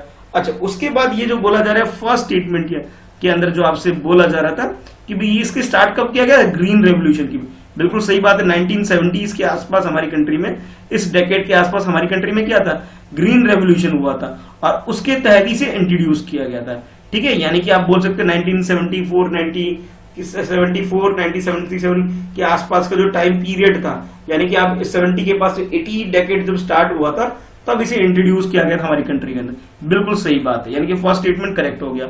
अच्छा, अब सेकंड स्टेटमेंट की अगर बात करूं तो सेकंड स्टेटमेंट में बोला गया था कि इसके अंदर कि क्रॉप की क्वालिटी को इनहेंस किया जाता है, जर्मोफ्लोजिस इंट्रोडक्शन के थ्रू इसकी क्वालिटी यानी क्रॉप की क्वालिटी को इनहेंस किया जाता है, और इस हिसाब से हमारी कंट्री के अंदर जो फूड वगैरह की जो डेफिशिएंसी से इसे इंप्रूव करके अब क्या हो गया, हम सरप्लस की कैटेगरी में हम लोग आ गए हैं, ठीक है। एक तरह से यह बोल सकते हैं रिसर्च एंड डेवलपमेंट का काम करती है क्रॉप के अंदर, तो सेकंड स्टेटमेंट भी करेक्ट हो गया।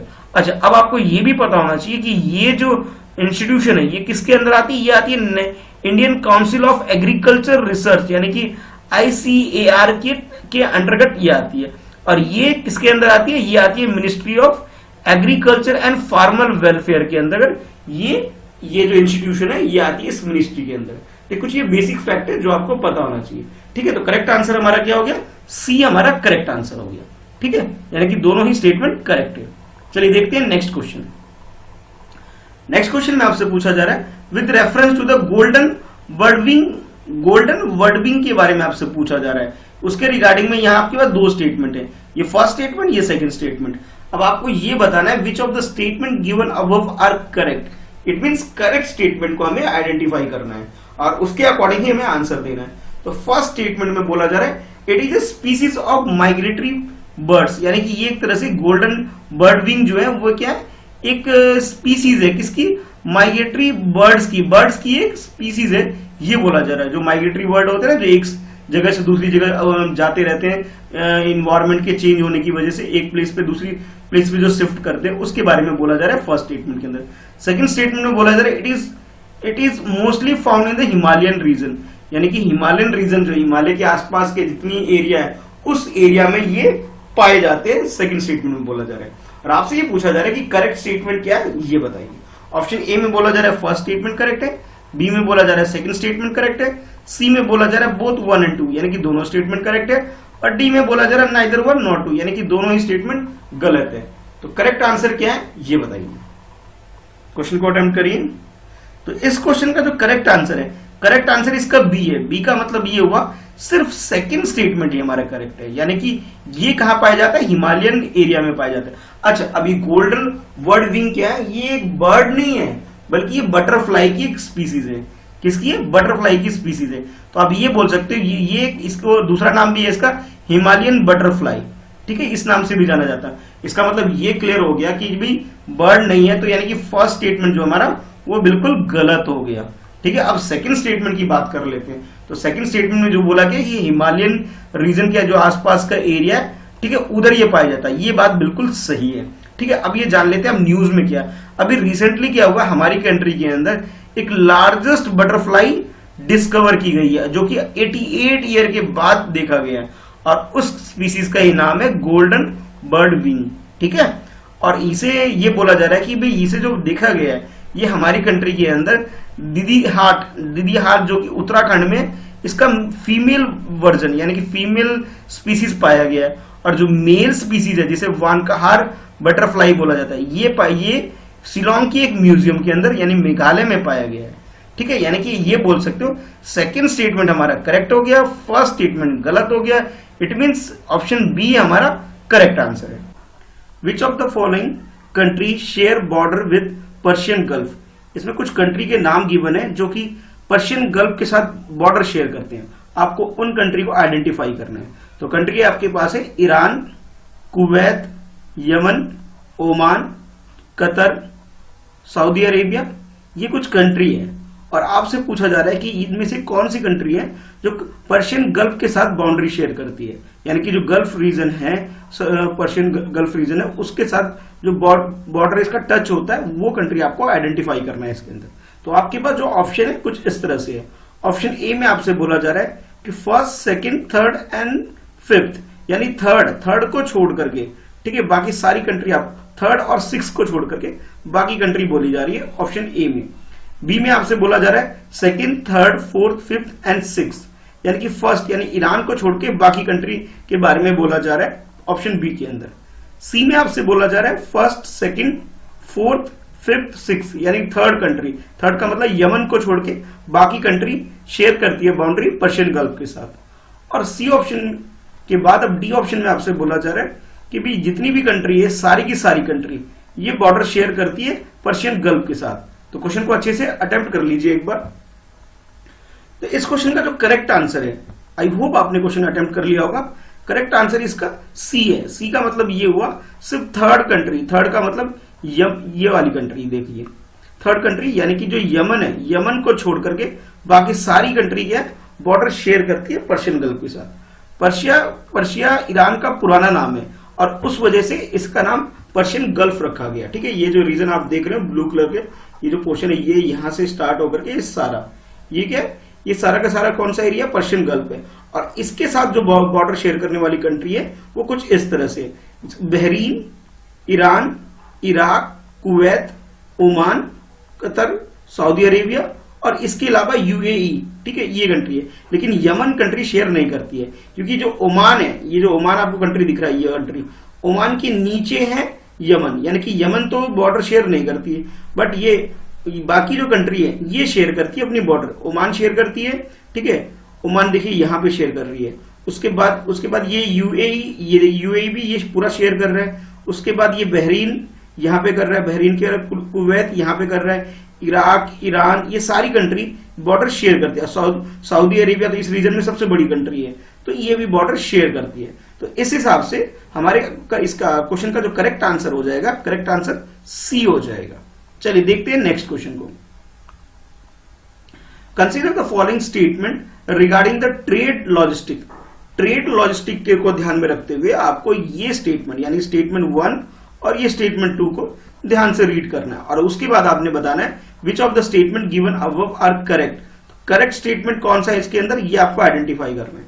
तो फर्स्ट स्टेटमेंट में आपसे बोला जा रहा है multimodal transportation is combination of more than one mode of movement such as rail, road, sea, end to end for end to end delivery of goods. यानी कि मल्टी मोड ट्रांसपोर्टेशन की अगर हम बात करें, इसके अंदर ये बोला जा रहा है कि मोर than one mode of transportation होना चाहिए। यानी कि किसी भी गुड्स की मूवमेंट की अगर हम बात करें, जब एक से ज्यादा मोड ऑफ ट्रांसपोर्टेशन यूज किया जाता है तब उसे मल्टी मोड ट्रांसपोर्टेशन कहा जाता है, जिसके अंदर रेल, रोड, सी और वगैरह यूज किया जाता है एंड टू एंड डिलीवरी के लिए, गुड्स के लिए। स्टेटमेंट 1 में आपको ये बोला जा रहा है। स्टेटमेंट 2 में बोला जा रहा है द लॉजिस्टिक परफॉर्मेंस इंडेक्स, जिसे शॉर्ट में एलपीआई बोला जा रहा है, developed by the world economic forum. ऐसा बोला जा रहा है जो एलपीआई है यानी कि लॉजिस्टिक परफॉर्मेंस इंडेक्स है, इसे जो डेवलप किया जाता है ये वर्ल्ड इकोनॉमिक फोरम के द्वारा डेवलप किया जाता है और ये हेल्प करती है कंट्री को इंप्रूव करने के लिए ट्रेड लॉजिस्टिक को। यानी कि ट्रेड लॉजिस्टिक को इंप्रूव करने के लिए ये काफी यूजफुल है एलपीआई। और एलपीआई को जो डेवलप करती है यानी कि जो प्रिपेयर करती है वो बोला जा रहा है कि वर्ल्ड इकोनॉमिक फोरम करती है। तो ये 4 ऑप्शन है। ऑप्शन ए में बोला जा रहा है फर्स्ट स्टेटमेंट करेक्ट है, बी में बोला जा रहा है सेकंड स्टेटमेंट करेक्ट है, सी में बोला जा रहा है बोथ 1 2 दोनों स्टेटमेंट करेक्ट है और डी में बोला जा रहा है नाइदर 1 नो 2 यानी कि दोनों ही स्टेटमेंट गलत है। तो करेक्ट आंसर क्या है इस क्वेश्चन का, क्वेश्चन को अटेम्प्ट करिए। तो इस क्वेश्चन का जो करेक्ट आंसर है, करेक्ट आंसर इसका ए यानी कि फर्स्ट स्टेटमेंट ही करेक्ट है, बस सेकंड स्टेटमेंट गलत है। अब गलत क्यों, पहले तो वो समझ लेते हैं। ये बोला गया था आपसे कि एलपीआई यानी कि logistic performance index world economic forum prepare करती है, नहीं ये गलत हो गया, बल्कि इसे वर्ल्ड इकोनॉमिक फोरम ना प्रिपेयर करके इसे वर्ल्ड बैंक प्रिपेयर करती है। ठीक है, और ये हेल्प करता है, ये जो इंडेक्स है यानी कि एलपीआई इंडेक्स जो है हमारे पास है, ये डिफरेंट कंट्री को ट्रेड लॉजिस्टिक से रिलेटेड उनकी परफॉर्मेंस को इंप्रूव करने में हेल्प करती है। ठीक है, तो सेकंड स्टेटमेंट हमारा गलत है। अब बात करते हैं फर्स्ट स्टेटमेंट की। तो फर्स्ट स्टेटमेंट में आपसे बोला गया था कि मल्टी मोडल ट्रांसपोर्टेशन का मतलब है मोर than one mode of transportation हम लोग यूज करते हैं, जिसके अंदर रेल, रोड, सी वगैरह यूज करते हैं हम एंड टू एंड डिलीवरी के लिए, गुड्स को पहुंचाने के लिए। ये बात बिल्कुल सही है। इस हिसाब से ऑप्शन ए हमारा करेक्ट आंसर हो गया। चलिए देखते हैं नेक्स्ट क्वेश्चन। नेक्स्ट क्वेश्चन में आपसे पूछा जा रहा है जूनोटिक डिसीज के बारे में। आजकल कोविड-19 काफी प्रॉब्लमेटिक हो चुका है और सब पूरी दुनिया के लिए एक समस्या बन गई है। इस वजह से ये क्वेश्चन काफी न्यूज में हो गया आपके लिए। आपसे पूछा जा रहा है with reference to the zoonotic disease consider the following statement. Zoonotic disease को ध्यान में रखते हुए आपको ये दो स्टेटमेंट 1 और ये स्टेटमेंट 2 ध्यान में रखते हुए बताना है कि करेक्ट स्टेटमेंट कौन सा है। स्टेटमेंट 1 में बोला जा रहा है zoonotic disease are caused by the germs that separate between the animal and people। Genetic disease जो फैलता है वो जर्म्स के थ्रू फैलता है और ये एनिमल और ह्यूमंस दोनों के अंदर स्प्रेड होता है, फैल जाता है। ये बोला जा रहा है फर्स्ट स्टेटमेंट के अंदर। सेकंड स्टेटमेंट में बोला जा रहा है avian, swine, camel flu are example of genetic disease. यानी कि जेनेटिक डिसीज के 3 एग्जाम्पल दे रखे हैं। ये फर्स्ट एग्जाम्पल दिया आपको, ये सेकंड और ये थर्ड, ये 3 एग्जाम्पल आपको दे रखे हैं। आपको ये बताना है कि भी इन दोनों में से करेक्ट स्टेटमेंट कौन सा है। ऑप्शन ए में बोला जा रहा है फर्स्ट स्टेटमेंट करेक्ट है, बी में बोला जा रहा है सेकंड स्टेटमेंट करेक्ट है, सी में बोला जा रहा है बोथ 1 and 2 दोनों स्टेटमेंट करेक्ट है और डी में आपसे बोला जा रहा है नाइदर 1 nor 2 यानी कि दोनों में से कोई सा भी स्टेटमेंट करेक्ट नहीं है। तो करेक्ट स्टेटमेंट क्या है ये आइडेंटिफाई करना है। ठीक है, चलिए क्वेश्चन को अटेम्प्ट करिए। इस क्वेश्चन का जो करेक्ट आंसर है, करेक्ट आंसर इसका सी है। सी का मतलब ये हुआ कि दोनों ही स्टेटमेंट 1 और 2 दोनों स्टेटमेंट करेक्ट है। अब बात करते हैं जेनेटिक डिसीज की। तो जैसा कि क्वेश्चन में आपसे बोला गया तभी जेनेटिक डिसीज क्या होता है, ये फैलता है जर्म्स के थ्रू। ठीक है, एनवायरमेंट में जर्म्स के थ्रू ये फैलता है जो कि ह्यूमन और एनिमल दोनों के अंदर फैलता है। ठीक है, और इस जेनेटिक डिसीज को एक और नाम से बोला जाता है जूनोसिस, इस नाम से भी बोला जाता है। ठीक है, तो ये आपको ध्यान रखना है, यानी कि फर्स्ट स्टेटमेंट हमारा बिल्कुल करेक्ट हो गया। तो अब जर्म्स क्या क्या हो सकते हैं उसके बारे में जान लेते हैं। इसके अंदर वायरस, बैक्टीरिया, पैरासाइट्स और फंगी, ये मेनली जर्म्स की कैटेगरी के अंदर आते हैं, आप ये बोल सकते हैं, ठीक है। और ये सब के सब हार्मफुल है हमारे लिए। नेक्स्ट बात करते हैं सेकंड स्टेटमेंट की, यानी कि जिसमें ये बोला गया था कुछ एग्जांपल, यानी कि एवियन स्वाइन फ्लू और उसके बाद कैमल फ्लू, ये जेनेटिक डिसीज के कुछ एग्जांपल है। और रिसेंटली जैसे मैंने आपको स्टार्टिंग में बताया था कि कोविड-19 जो प्रॉब्लम क्रिएट हो रही है, ये भी एक जूनोटिक डिसीज है, ठीक है। तो करेक्ट आंसर हमारा क्या हो जाएगा? सी हो जाएगा, यानी कि दोनों के दोनों स्टेटमेंट बिल्कुल करेक्ट है। नेक्स्ट स्टेटमेंट में आपसे पूछा जा रहा है with reference to PPE model, यानी कि पब्लिक प्राइवेट पार्टनरशिप मॉडल जो होता है गवर्नमेंट और प्राइवेट सेक्टर दोनों का, उसके बारे में आपसे क्वेश्चन पूछा जा रहा है। ये फर्स्ट स्टेटमेंट है और इसके बाद ये सेकंड स्टेटमेंट है, और आपसे पूछा जा रहा है कि किन दोनों में से कौन सा स्टेटमेंट करेक्ट है। तो करेक्ट स्टेटमेंट हमें आइडेंटिफाई करना है, किसके रिगार्डिंग में? पीपीई मॉडल के रिगार्डिंग में। तो फर्स्ट स्टेटमेंट को देखते हैं पहले। फर्स्ट स्टेटमेंट में बोला जा रहा है in the case of hybrid annuity model, किसके केस में? हाइब्रिड एन्युटी मॉडल के रिगार्डिंग में बोला जा रहा है कि central government bear 60% of the project cost, यानी कि अगर हम बात करें हाइब्रिड एनुअल एन्युटी मॉडल की, अगर हम बात करें तो इस मॉडल में बोला जा रहा है कि जो सेंट्रल गवर्नमेंट जो हमारी कंट्री के अंदर है वो उस प्रोजेक्ट का 60% कॉस्ट को बियर करती है, ठीक है। फर्स्ट स्टेटमेंट में आपसे ये बोला जा रहा है।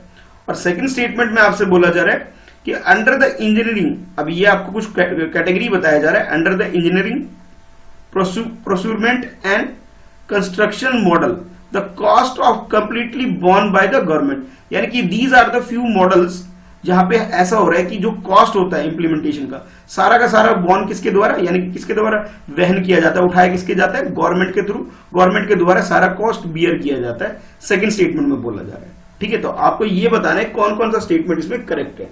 ऑप्शन ए में आपसे बोला जा रहा है फर्स्ट स्टेटमेंट करेक्ट है, बी में बोला जा रहा है सेकंड स्टेटमेंट करेक्ट है, सी में बोला जा रहा है बोथ 1 2 दोनों स्टेटमेंट करेक्ट है, और डी में बोला जा रहा है कौन सा दोनों ही स्टेटमेंट गलत है हमारे पास। तो आपके अकॉर्डिंग करेक्ट आंसर क्या है पीपीई मॉडल के बारे में? क्वेश्चन को अटेंड करिए, ठीक है, और आंसर कमेंट में जरूर लिखा करें। तो इस क्वेश्चन का जो करेक्ट आंसर है, करेक्ट आंसर इसका बी यानी कि सेकंड स्टेटमेंट है, सिर्फ वो करेक्ट है, ठीक है। अब क्यों करेक्ट है आप उसके बारे में जान लेते हैं, जिसके अंदर ये बोला गया था कि भी 60%, जैसे आप क्वेश्चन को देख रहे हैं, स्टेटमेंट दो स्टेटमेंट आपको दिए गए थे कि भी यहाँ पे ये बोला गया था कि 60% जो कॉस्ट बियर कौन करती है, इसके अंदर प्रोजेक्ट में जो कॉस्ट लगाती है गवर्नमेंट लगाती है, और दूसरे में बोला गया था भाई ये कुछ सेक्टर है जहां पे क्या है कि कॉस्ट कंप्लीटली बोर्न की जाती है गवर्नमेंट के थ्रू, सेंट्रल गवर्नमेंट के द्वारा, ये बोला जा रहा है सेकंड स्टेटमेंट द्वारा।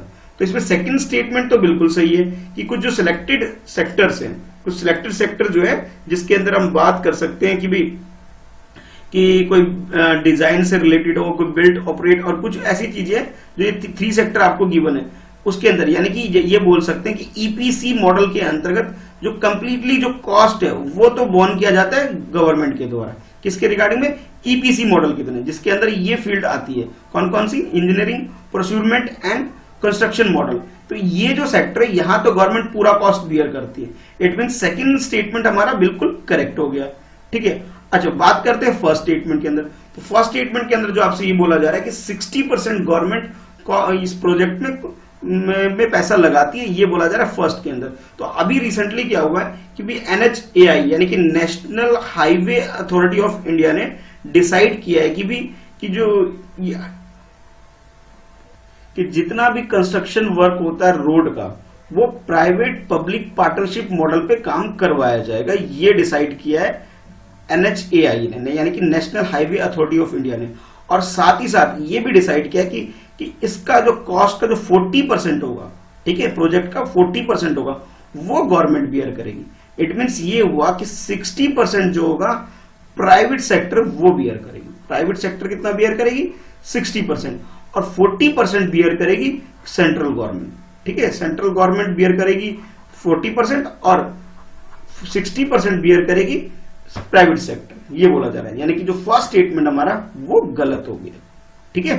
तो करेक्ट आंसर हमारा बी हो जाएगा। अब देखते हैं नेक्स्ट क्वेश्चन।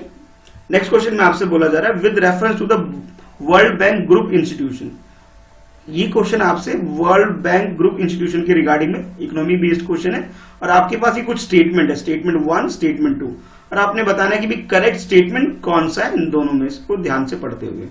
तो फर्स्ट स्टेटमेंट में आपसे बोला जा रहा है इंटरनेशनल डेवलपमेंट एसोसिएशन, जिसे IDA भी शॉर्ट में बोला जाता है, international development association provide low और no interest loan to the low income country, यानी कि जो वो कंट्री है जिनकी इनकम कम है, यानी कि जिनकी GDP बहुत डाउन रहती है, उन कंट्री को IDA यानी इंटरनेशनल डेवलपमेंट एसोसिएशन जो है लोन प्रोवाइड करती है बिल्कुल लो कॉस्ट पे, 1% या less than 1%, even sometime they provide free of cost loan, यानी कि जितना पैसा उन्होंने दिया सिर्फ उतना ही लेगी, कोई इंटरेस्ट चार्ज नहीं करती उसके ऊपर। तो फर्स्ट स्टेटमेंट में ये बोला जा रहा है।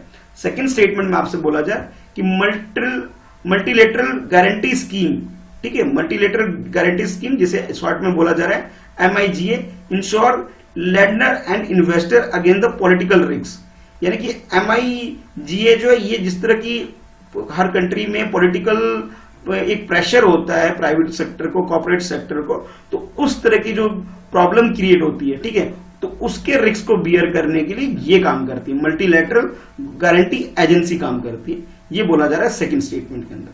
अब आपको ये बताना है करेक्ट आंसर इसका क्या है। ऑप्शन ए में बोला जा रहा है फर्स्ट स्टेटमेंट करेक्ट है, बी में बोला जा रहा है सेकंड स्टेटमेंट करेक्ट है, सी में बोला जा रहा है बोथ 1 2 दोनों स्टेटमेंट करेक्ट है, और डी में बोला जा रहा है नाइदर 1 नॉट 2, यानी कि दोनों ही स्टेटमेंट गलत है। तो करेक्ट स्टेटमेंट क्या है, क्वेश्चन को अच्छे से अटेम्प्ट कर लीजिए। तो इस क्वेश्चन का जो करेक्ट आंसर है, करेक्ट आंसर सी, यानी कि दोनों ही स्टेटमेंट बिल्कुल करेक्ट है, ठीक है। यानी कि वर्ल्ड बैंक ग्रुप जो है वो क्या करती है कि भी जितने भी वर्ल्ड लेवल पे लो GDP वाली जो कंट्री है, जिसकी GDP काफी लो है, उन कंट्री को बिल्कुल लेस इंटरेस्ट रेट पे, बिल्कुल बहुत ही कम इंटरेस्ट रेट पे, या फिर कभी कभी तो बिना किसी इंटरेस्ट चार्ज के भी लोन प्रोवाइड करती है, ठीक है। कौन करती है, इंटरनेशनल डेवलपमेंट एसोसिएशन प्रोवाइड करती है, यानी फर्स्ट स्टेटमेंट बिल्कुल करेक्ट हो गया हमारा। अच्छा, अब बात करते हैं सेकंड स्टेटमेंट की। तो सेकंड स्टेटमेंट में क्या है कि मल्टीलेटरल गारंटी एजेंसी जो है ये इंश्योर करती है लेंडर और इन्वेस्टर को कि भी वो किसी भी कंट्री के अंदर अगर वो इन्वेस्टमेंट कर रही है तो पॉलिटिकल रिस्क को बियर करने में ये काम करती है, ठीक है। और इस तरह का रिस्क कब होता है, जैसे कोई डिस्प्यूट हो गया दो कंट्री के बीच में, कोई या वॉर कंडीशन हो गया, इस तरह की कंडीशन में ये इनके लिए हेल्प करती है फाइनेंशियली ये इंस्टीट्यूशन, ठीक है। और इसके साथ साथ एक बात और पता होना चाहिए कि international centre for settlement of investment dispute, यानी कि जिसे शॉर्ट में बोला जा रहा है ICSID, ये क्या करती है कि कोई डिस्प्यूट अगर किसी कंट्री के बीच में चल रहा है, यानी कि कोई फॉरेनर आकर के इन्वेस्ट किसी कंट्री में कर रहा है, यानी कि इन्वेस्टर और जो कंट्री के बीच में अगर कोई डिस्प्यूट चल रहा है तो उसे सॉर्ट आउट करने का भी काम ये कंट्री करती है, ये इंस्टीट्यूशन करती है, ठीक है। तो with reference to agriculture infrastructure fund consider the following statement। इस क्वेश्चन में आपसे पूछा जा रहा है कि एग्रीकल्चर इंफ्रास्ट्रक्चर फंड के बारे में आपको यहाँ दो स्टेटमेंट दे रखी है, ये पहला स्टेटमेंट है कि सेकंड स्टेटमेंट है।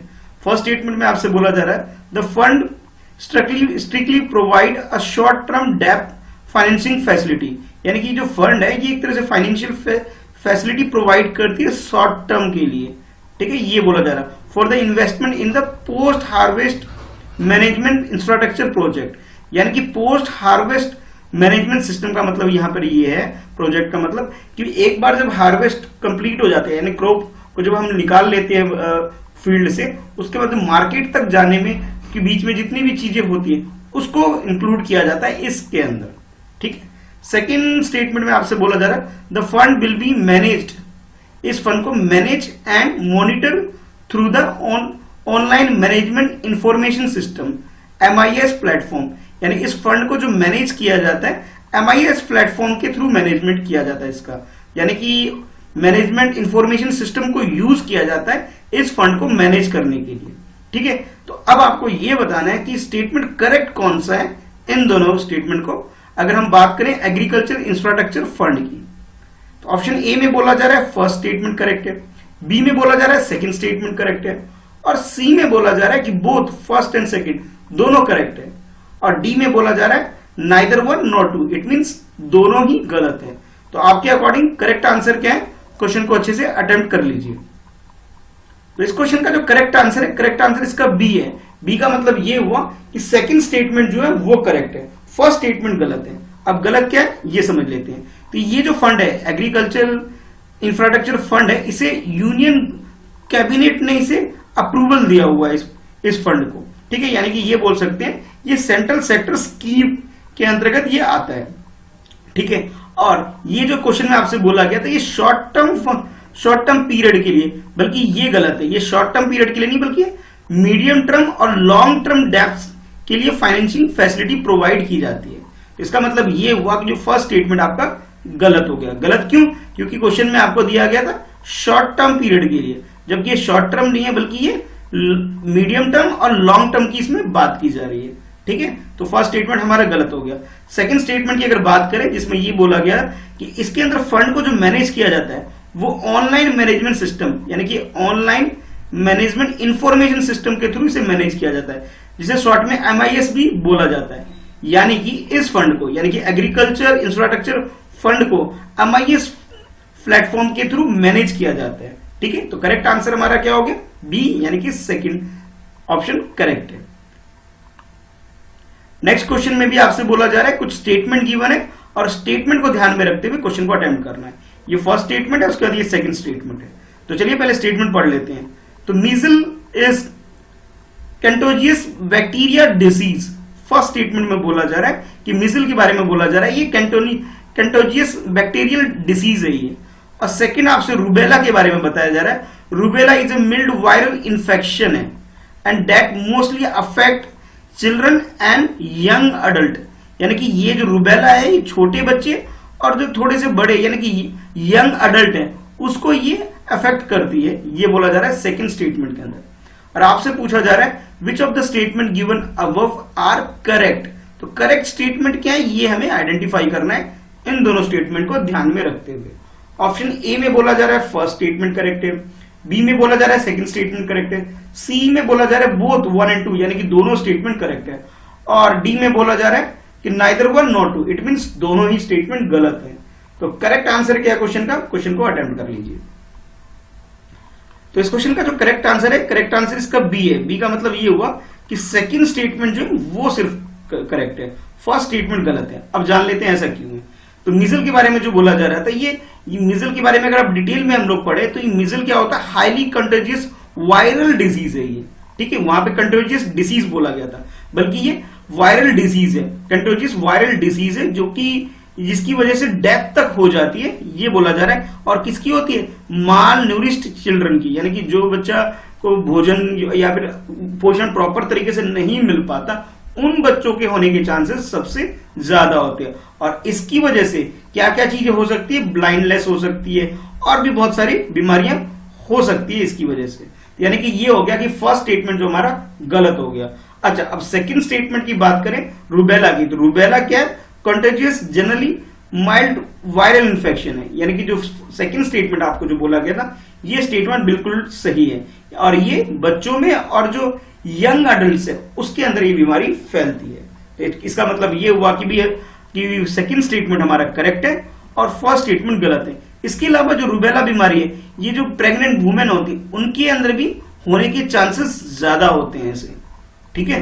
तो करेक्ट आंसर हमारा बी हो गया।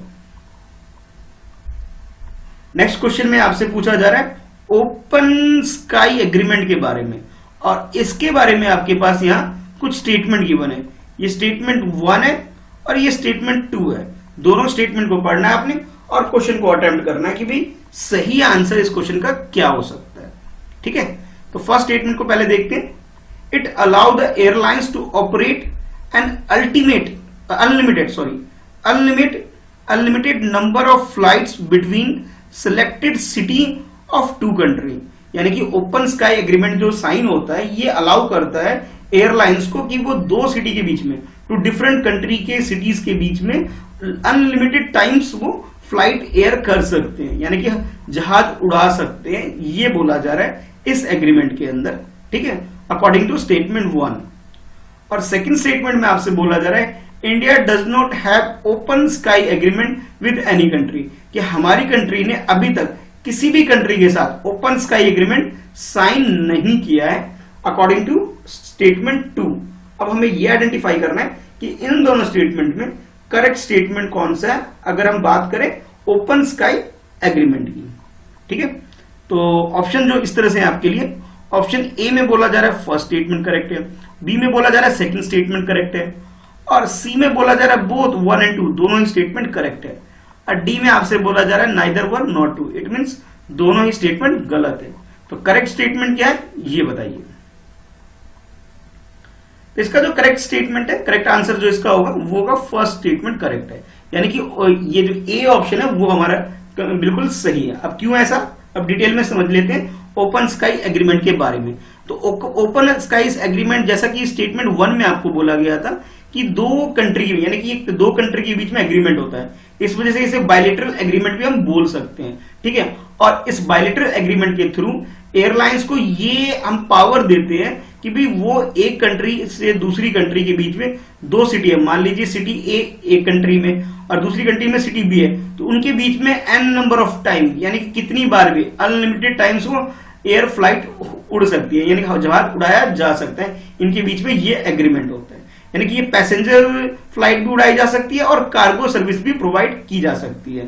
ठीक है, इस एग्रीमेंट की तरह। अच्छा, अब फिर नेक्स्ट ये बोला गया कि आपसे कि भी इंडिया ने किसी भी कंट्री के साथ इस तरह का एग्रीमेंट साइन किया ही नहीं है, नेशनल ये ओपन स्काई एग्रीमेंट, ये बात बिल्कुल गलत है। इंडिया ने 2016 में, ठीक है, जब ये हम बात करें सार्क कंट्री यानी कि south Asia association for regional cooperation के साथ हमारी कंट्री ने ओपन स्काई एग्रीमेंट जो है इसे साइन किया गया था, और जिसके अंदर ये बोला जा रहा था कि 5000 किलोमीटर के रेडियस में दिल्ली के, न्यू दिल्ली के 5000 किलोमीटर के रेडियस में कोई भी इंटरनेशनल फ्लाइट जो कि सार्क वगैरह कंट्री के साथ ये इनको अलाउड होगा कि आया जा सकता है। ठीक है, तो यानी कि ये जो सेकंड स्टेटमेंट जो आपको स्टेटमेंट दिया गया था कि भाई इंडिया ने किसी का साइन नहीं किया है, ये गलत हो गया।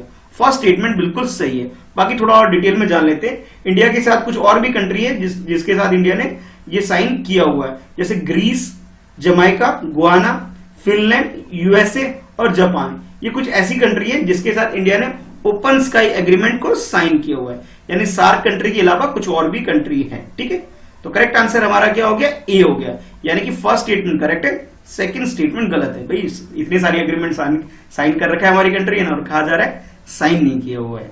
चलिए देखते हैं नेक्स्ट क्वेश्चन। नेक्स्ट क्वेश्चन में आपसे पूछा जा रहा है which of the following are correct regarding the state election commission, यानी कि हमारी कंट्री में जो इलेक्शन होते हैं उसके रिगार्डिंग में ये क्वेश्चन उठाया जा रहा है आपसे कि स्टेट इलेक्शन कमीशन के बारे में। ठीक है, तो कुछ स्टेटमेंट है यहाँ पे 3 स्टेटमेंट है, ये फर्स्ट स्टेटमेंट है, ये सेकंड है और ये थर्ड स्टेटमेंट है।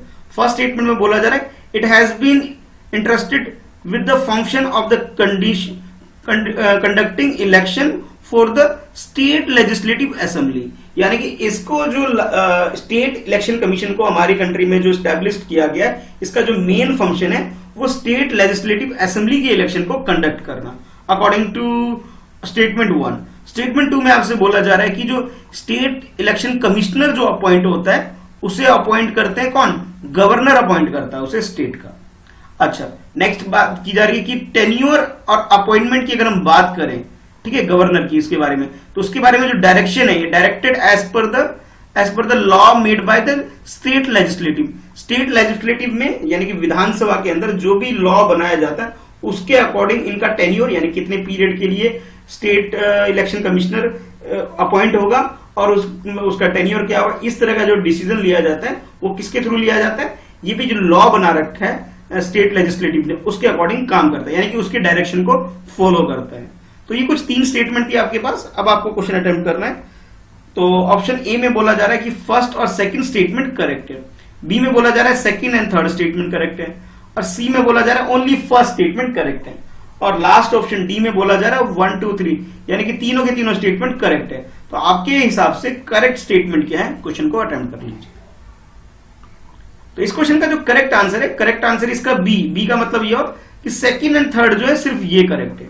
ठीक है, यानी कि फर्स्ट स्टेटमेंट जो हमारा जो फर्स्ट स्टेटमेंट था वो गलत है। गलत इसलिए कि भी स्टेट इलेक्शन कमीशन जो होता है सिर्फ स्टेट असेंबली की इलेक्शन को कंडक्ट नहीं करता, इसके अलावा और भी बहुत सारे काम करता है, जैसे कि भाई एक तो ये फ्री एंड फेयर इलेक्शन तो कंडक्ट कराना ही कराना है, वो लोकल बॉडीज के भी और म्युनिसिपैलिटी के भी इलेक्शन को कंडक्ट कराती है। ठीक है, तो इट मींस ये हुआ कि फर्स्ट स्टेटमेंट हमारा गलत हो गया। अब थोड़ा सा डिटेल में बात करते हैं स्टेट इलेक्शन कमीशन के बारे में। तो जैसा कि आप जानते हैं कि आर्टिकल 324 के अंदर इलेक्शन कमीशन को खूब सारे राइट मिले हुए हैं।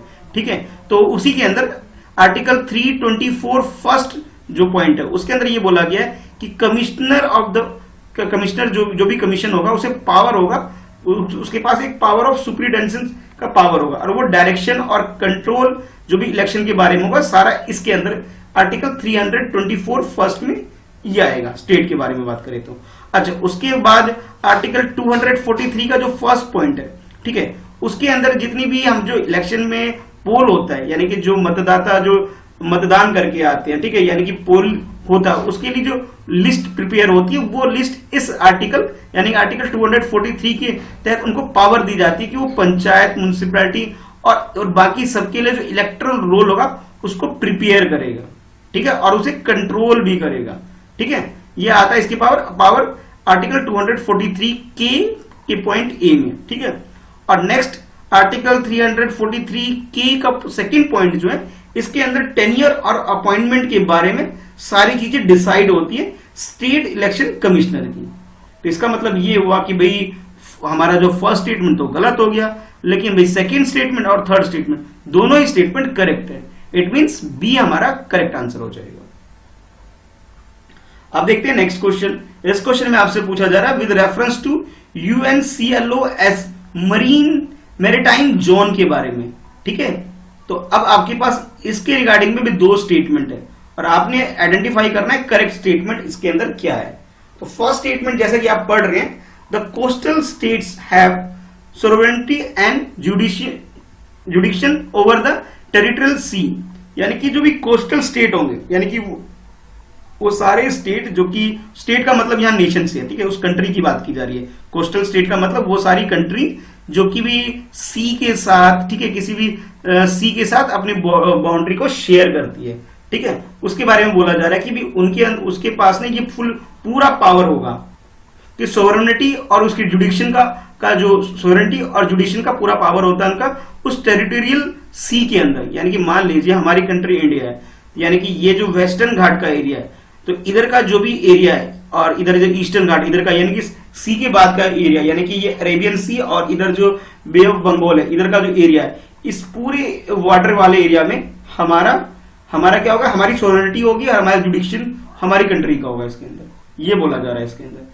अच्छा, सेकंड स्टेटमेंट में आपसे बोला जा रहा है द कंटिन्यूअस जोन जो होगा वो extend seaward up to 24 NM, NM का मतलब यहाँ पे nautical miles from base line, यानी कि जो बेस लाइन होगा इस बेस लाइन से 24 नॉटिकल माइल तक या 24 एनएम तक का जो एरिया होगा उस कंट्री के अंतर्गत आएगा ये चीजें। ठीक है, ये दो स्टेटमेंट है। अब आपको आइडेंटिफाई करना है कि करेक्ट स्टेटमेंट क्या है। ऑप्शन ए में बोला जा रहा है फर्स्ट स्टेटमेंट करेक्ट है, बी में बोला जा रहा है सेकंड स्टेटमेंट करेक्ट है, और सी में बोला जा रहा है दोनों ही स्टेटमेंट करेक्ट है, और लास्ट ऑप्शन डी में आपसे बोला जा रहा है neither one not two, it means दोनों ही स्टेटमेंट गलत है। तो करेक्ट स्टेटमेंट क्या है अगर हम बात करें मैरीटाइम जोन के बारे में। ठीक है, तो क्वेश्चन को अटेम्प्ट करिए और बताइए सही आंसर इसका क्या है।